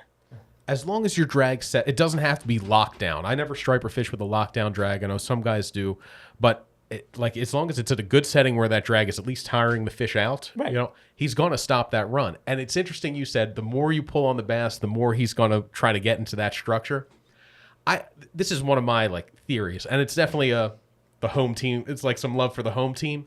I swear that it's easier to turn now I've never caught a big tarpon. I've caught 30-pound tarpon, but around bridges. And I feel like if I can lock down on them, they will change. They won't like that and will change direction sooner than a striper will. Yeah, I agree. Seems like a striped bass of the same size.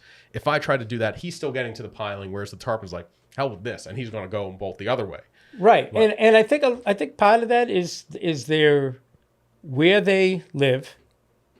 I don't think it has to do with their physical nature, because I was thinking that they both have powerful tails. Tarpons is more of a speed thing. But I think part of it, too, is that with the bass, its whole life has been in rocks, structure. They know it. Tarpon are on sand. Yeah, okay, bridges, but they're still out in the channel, okay? And bass are just, they're the king of the surf.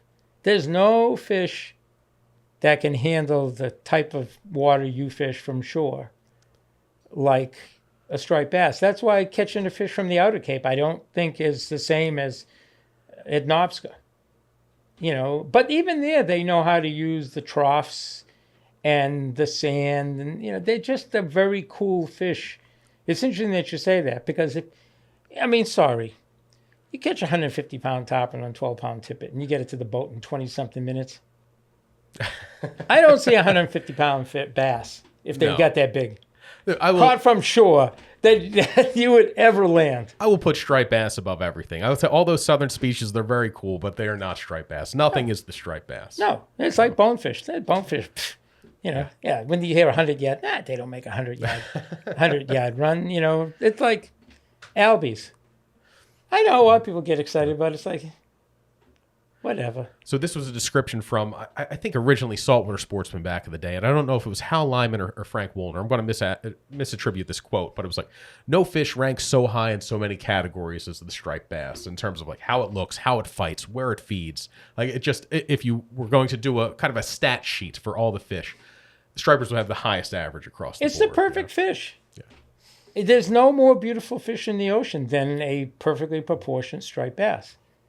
I mean, it really, they just, I kind of just enjoy watching them swim when you bring them and you look at them and they're just regal. Yeah. I mean, they're really, the coloration, people talk about all the beautiful colors on mahi and tuna. They light up and they're pretty. But the striped bass just, I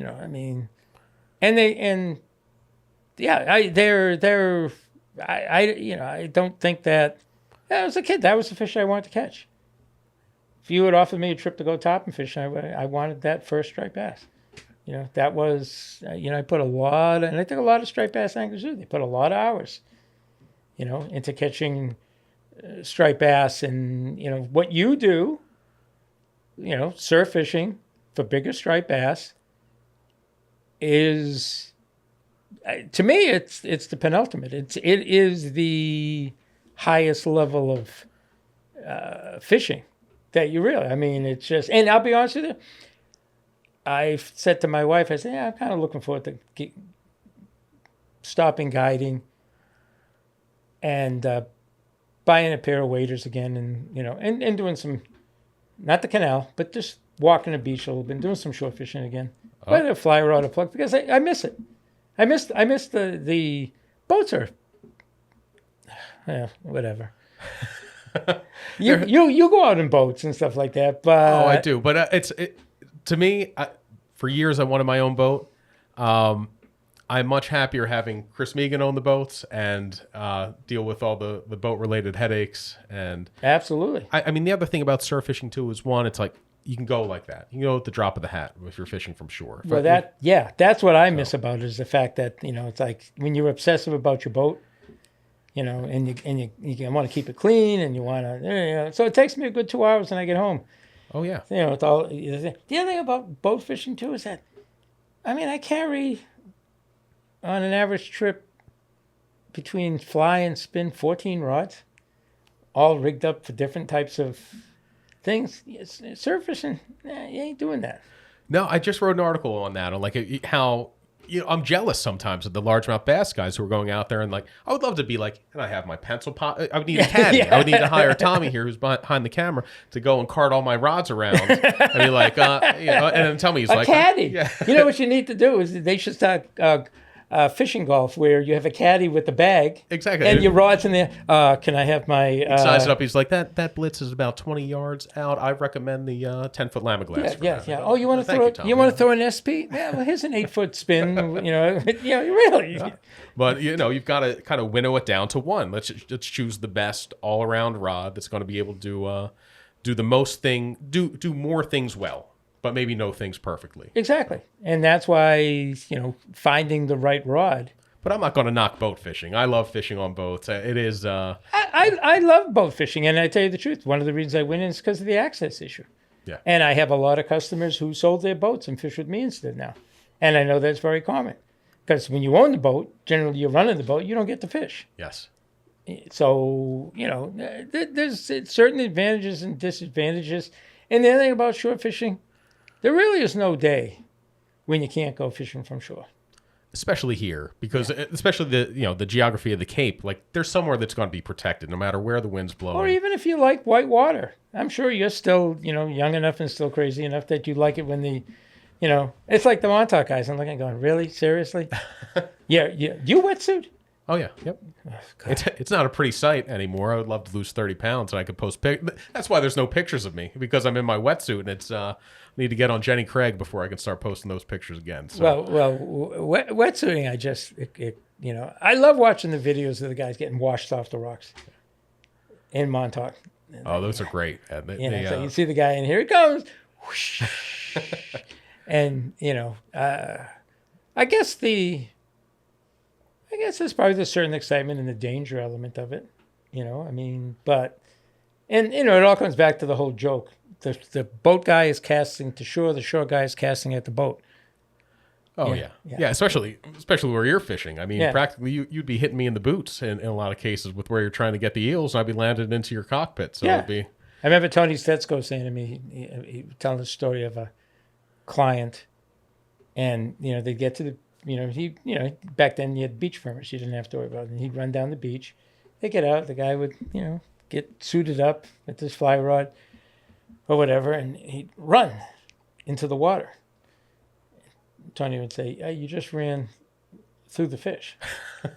And the guy was like, what? And he'd look behind, and, the fish are right there.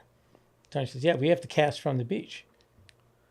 This is at this point, these fish are in the trough. Yeah, they're right up. And they're grubbing sand eels.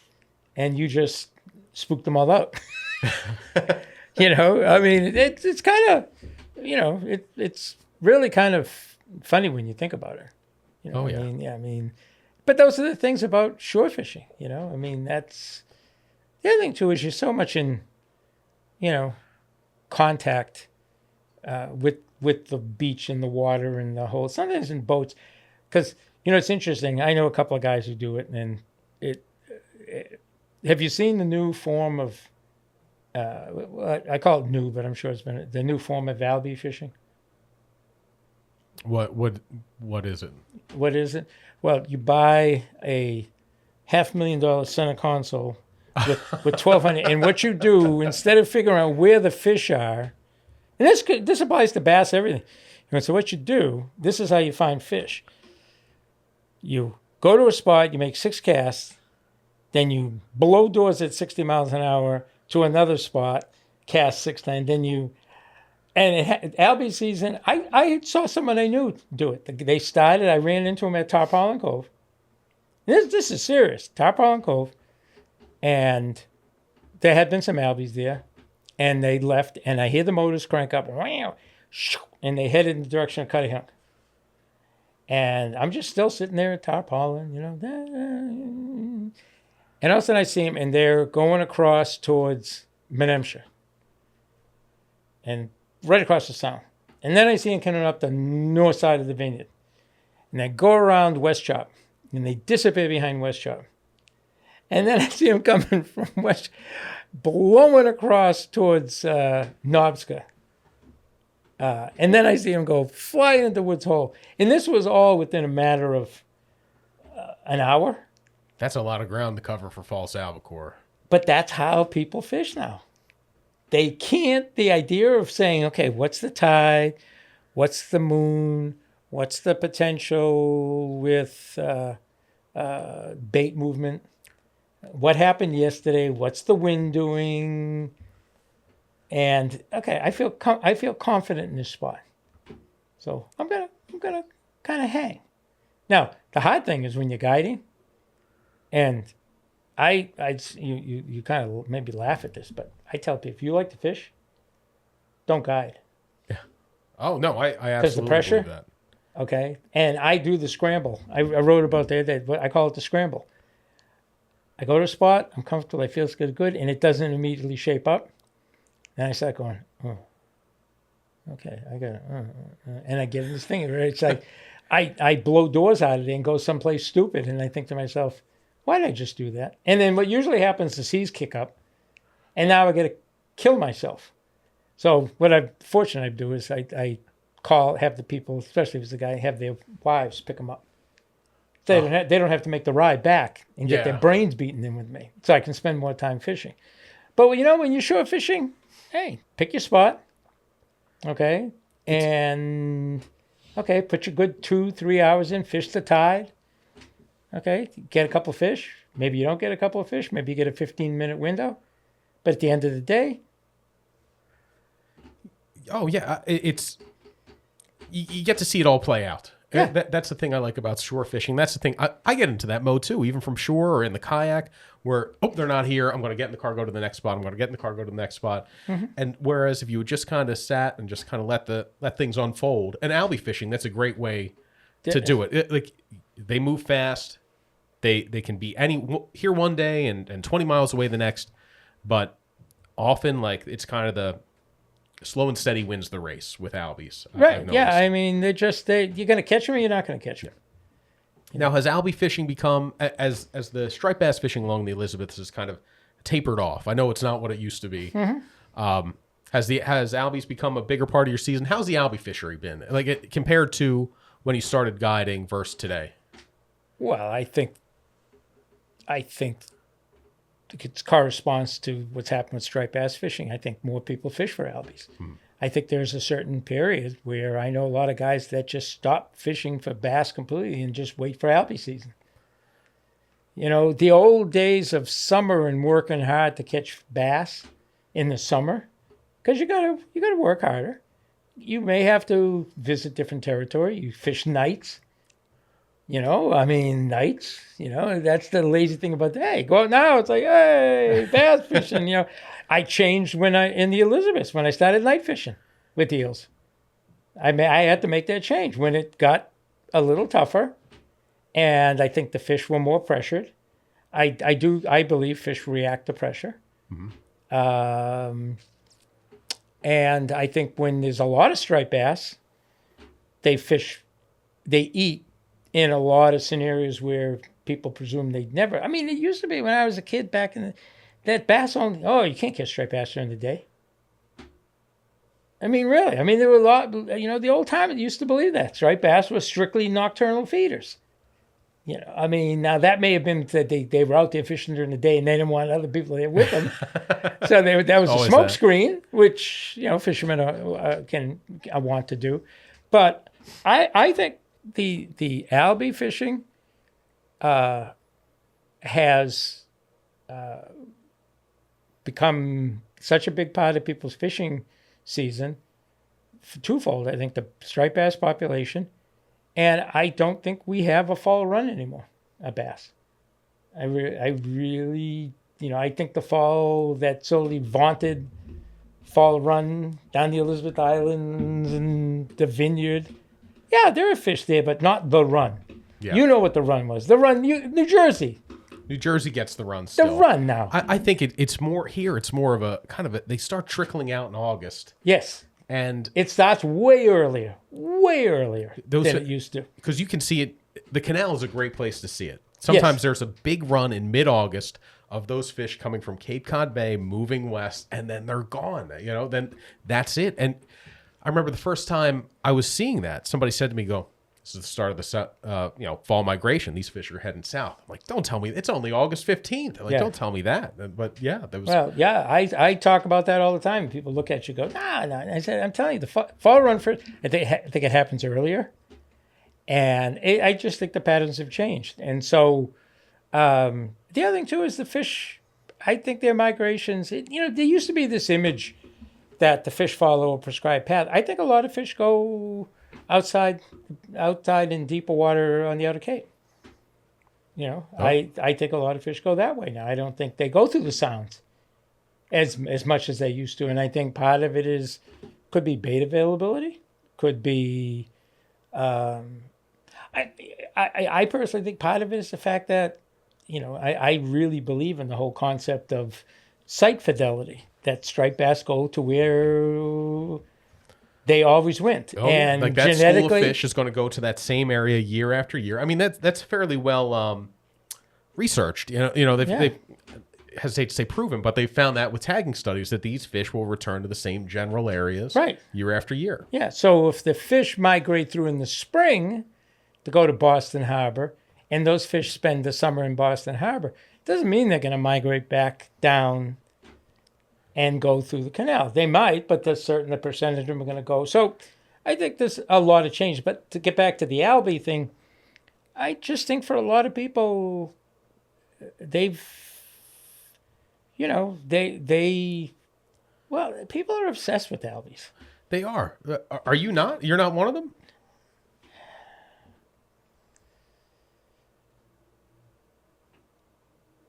I think they're fun.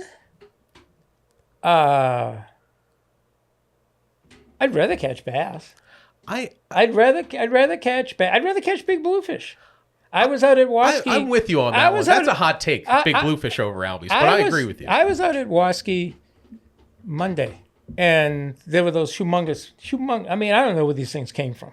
It's stupid. I mean, these things are so freaking big out there. See, that's awesome. I mean, these things are,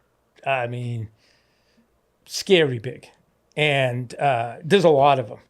I mean, we lost a lot of plugs to fish running into the leaders, competing over it, and you get the leader back. I got 1 leader where it's 50-pound fluorocarbon, and it shredded up the leader into little curlicues. It's like the tails and whatever were just stripping little pieces of the... They get so aggressive. If you get a little piece of seaweed or mung on the line, another one will come through and hit that. Yeah. So it's really... So, I think albies are... I guess part of it is I've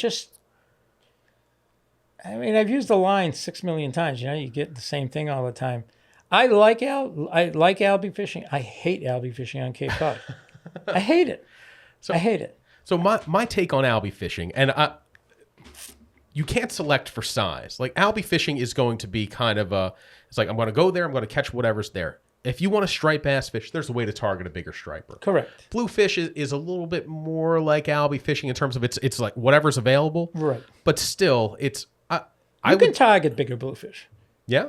A little bit. You can. There are play, but you're right. Yeah, it's more like albie fishing. But still, there's something about the big blues and the aggressiveness of it. And I like albies. I love it for a little bit, but then I get kind of bored with it, which is people are going to think that's crazy because, like you said, people go nuts for albies. But after like 4, if I've had 4 good trips, I'm like, that's okay. Let's do something a little bit. It's going to vary a little more. Yeah, I'm exactly the same way. I mean, I think there's the challenges. Actually, I probably shouldn't talk about this now. I have an article idea that I'm going to submit to you guys that's really kind of cool because I took a guy out last year. This was the most eye-opening thing. And it was really cool as you guys, Kevin, had me write about fly rodding for albies in tips. I had just written the article. Yeah. And this guy is from Florida, Palm Beach. His name's Scott Hamilton. And my buddy Bob Lewis had, Bob would go down in June to Palm Beach to fish albies because they got a great albie fishery there. Fantastic. It's ridiculous. And down big there. Fish. Problem now is that they have an issue with sharks. Bob said like 1 out of every 2 albies gets lopped off by a shark. That's a lot. Yeah. And because the sharks, they it's like anything else, like great white sharks off of the Outer Cape. They're smart. Yeah, they know where they're getting where's good. Dinner, And so I wrote this article, and and Kevin, God love him, Kevin, it's like, no, Kevin, I don't know anything about albies any better than you. Please don't, just, there are a lot of guys who know more than I do. So Scott came up, he was doing a talk, and my buddy Bob said, Scott wants to catch striped bass down to Elizabeth. He has no interest in albies. None. Could care less about albies. So we went down the islands, and there was a good 2-week period where the Elizabeth... I think the albie fishing has gotten better down the Elizabeth myself. That was going to be one of my questions. It seems like albie fishing's been improving. Definitely. Down there. No... Yeah, it is improving up here. And it'll be interesting to see what the tagging studies do. They put some acoustic tags in the albies to see how they survive catch and release. And kind of where they go. So. Where they come. Because the fish down in Florida and in North Carolina, we don't get toads up here. We don't get 20-pound albies up here. From the mid-Atlantic South, they're definitely seeing like 15, like you said, to 20-pound albies. Yeah. And we do not, you'll get them in the canyons once in a while, but we're not seeing inshore. Generally, you're looking at 4 to 10 pounds. It's the same with bonito. Yeah. I mean, why are some years in Bonita absolutely pits and other years, I mean, I don't know. Fish swim, they have tails. So, but anyways, so Scott comes, he goes out, we go out, and he wants to catch bass. Cool. So I had a couple spots where there have been a ton of bass, and there were also albies there too. But the bass were in the rocks, and the albies were outside. Perfect. We get there, and he makes his own fly. He's got some patterns he's designed. He's got one big foam slap-sided popper. I mean, it's that big. Oh, yeah. But he throws it at albies. He chucks the thing out. The albies start bubbling and stuff like that. So he just chucks it out, strips it twice, bang. Fish in the boat. Albie. Like, bubble, bubble, throws the thing out, strip, bang. Albie in the boat. I'm like, third cast. This is 3 casts in a row. Third cast. That big bang. Albie in the boat. And I'm looking and going, now wait a minute. I mean, here we are throwing albie whores and throwing all these fancy patterns. He's using a floating line and the foam is that thick. Oh, man. And he's just, I mean, these fish are blowing this thing out of the water. And I'm like, this is strange. And then, because when he came on the boat, he has a freshwater fly rod with him. And I'm like, why the hell is he bringing that? He says to Bob, he says, start the timer. Chucks a fly out, a smaller version, but still, on a 4-weight. Oh, man. Bang! Albie. Less than 2 minutes at the boat. Really? Well, they get a lot of practice down in Florida. Okay, but no, my point is, a lot of this is, we make it so freaking hard. And people, it's the same thing as Andy Mill catching big tarpon. If you took me out with the fly rod and had a string of 150-pound tarpon coming down, I've got baby tarpon, but 150, I would probably wet my pants. And you watch someone like Andy Mill, and it's like, puts a cast there, strip, boom, yeah, thank you very much. And it's the same thing with this guy. And the basic premise of Scott's thing is we give these fish too much credit. We just, they're just another fish. And it was mind-blowing. It took everything I ever thought about albie fishing. And I told him, I said, you've ruined me for life. I said, I am never going albie fishing again. Oh, because you're like, oh, man, they're on anchovies today, so we better get a mushmouth fly on there. And it's got to be this size. It has to be tan. Oh, no, today they're on snot bait, so scale everything down. And he's just throwing a popper out there and getting their attention and getting them to hit it. Yeah, and he's just blowing it, and he's not stripping like a maniac. And part of that, there's probably a lot of, like, he catches them all the time down in Florida. He comes up, we get 4 weeks of albies. Yeah. So you kind of, the knees start shaking when they're in there. You absolutely. Got to get the cash just right, especially fly fishing. I've never, talking about fly fishing, being a purist, I caught one on the fly this year, trolling a fly behind my kayak. Listen. Yeah, well, I know what it is. It's not really, it doesn't count. And I broke my fly rod fighting it, so it was kind of like, that's what you get. But no, you know what? Listen, you guys with the fly rod and a kayak, it's like when talking with Kevin, I said, to me, it goes to that whole thing about fishing. It's like fly fishermen. You know what my definition of a fly fisherman is? It's someone who takes something which is really simple and tries to make it as complicated as possible. Put a worm on a hook, put a silverside on a hook, drift it in the current, whatever. You're going to catch a fish. No, fly fishermen are going to make it complicated, and I would, you're welcome to include this thing. There are a whole lot of fly fishermen who shouldn't be wasting their time. Okay? Because they don't work at it.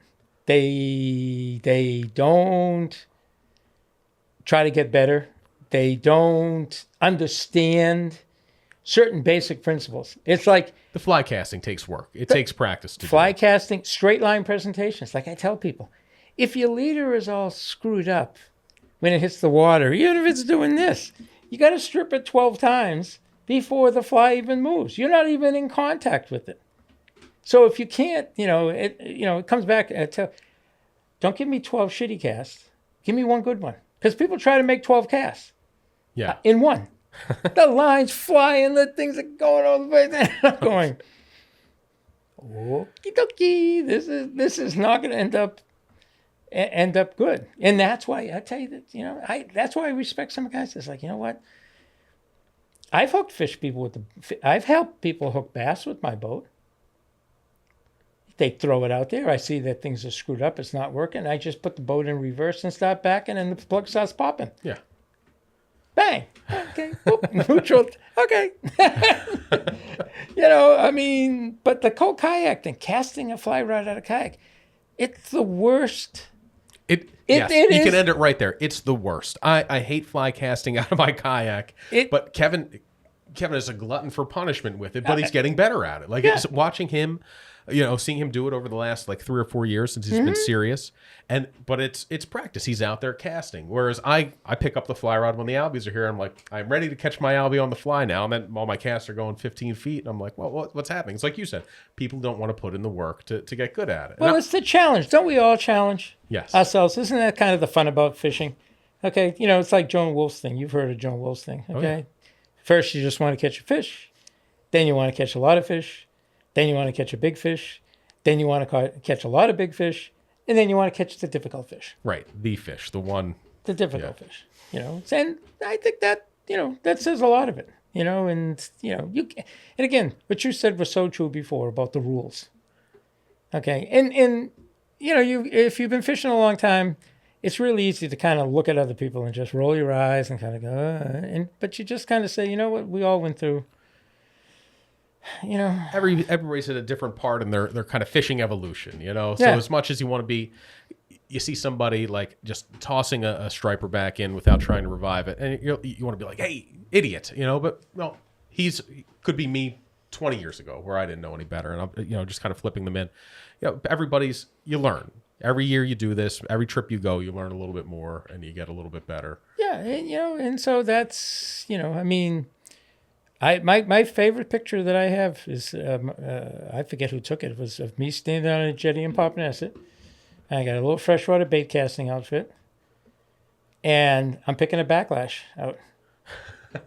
Man, I tell you, when I was growing up fishing, I couldn't afford a spinning reel. We had bait casting reels. Well, we fished hand lines, but you could get everything was a bait caster because that was available. And man, I picked up. Oh God, I was the king of backlashes. I could backlash the living, out of one of those rods, like nobody's business, But,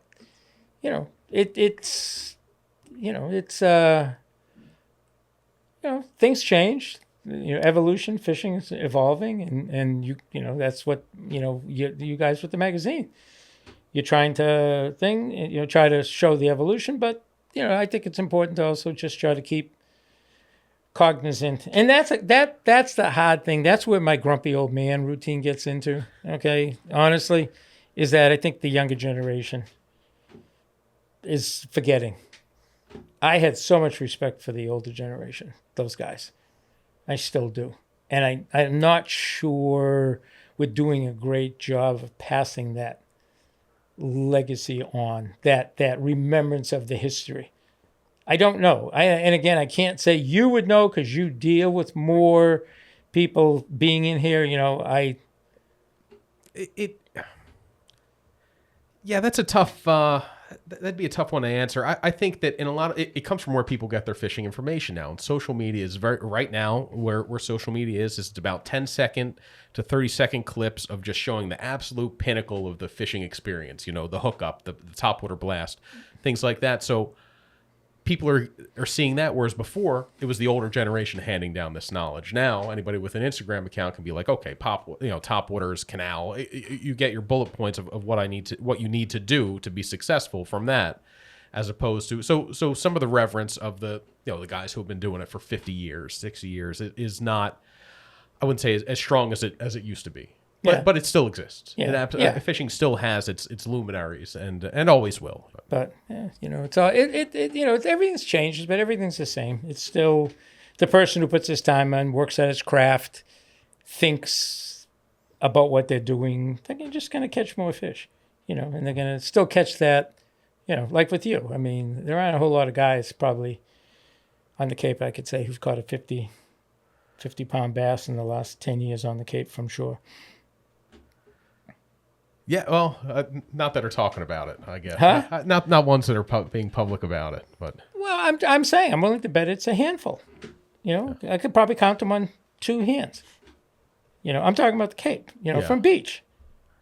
There were a few that come out of the canal every year, but from the beaches, real beaches, that's damn impressive. Very, very, very impressive, And like I said, it's the guy with the 50-pound. I was like, you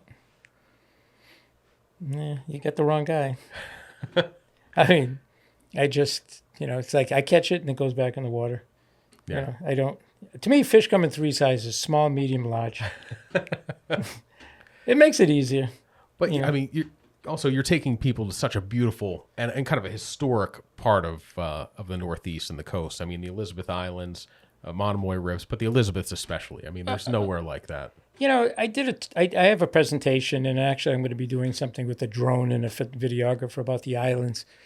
And I've done a lot of study of the history of the islands and things, and it's a different world. And it's hard to explain to even people who live on Cape Cod their whole life, and like the guys out of Osterville and stuff, they all go east.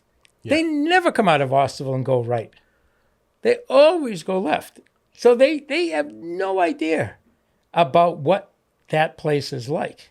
I mean, it does. It feels like a world apart. And I was trying to do a little research on it, kind of some quick Googling, just about the Elizabeth Islands, first discovered by Europeans in 1602 by Bartholomew Gosnold, yep, and then named for Queen Elizabeth I. Yep. And even now, I mean, to say I think the population at Cuttyhunk year-round is somewhere, it's below 100. Oh, way below. And then swells to maybe 400 in the summer, and that's the most populated of the islands. No, the rest of them are all owned by the same family.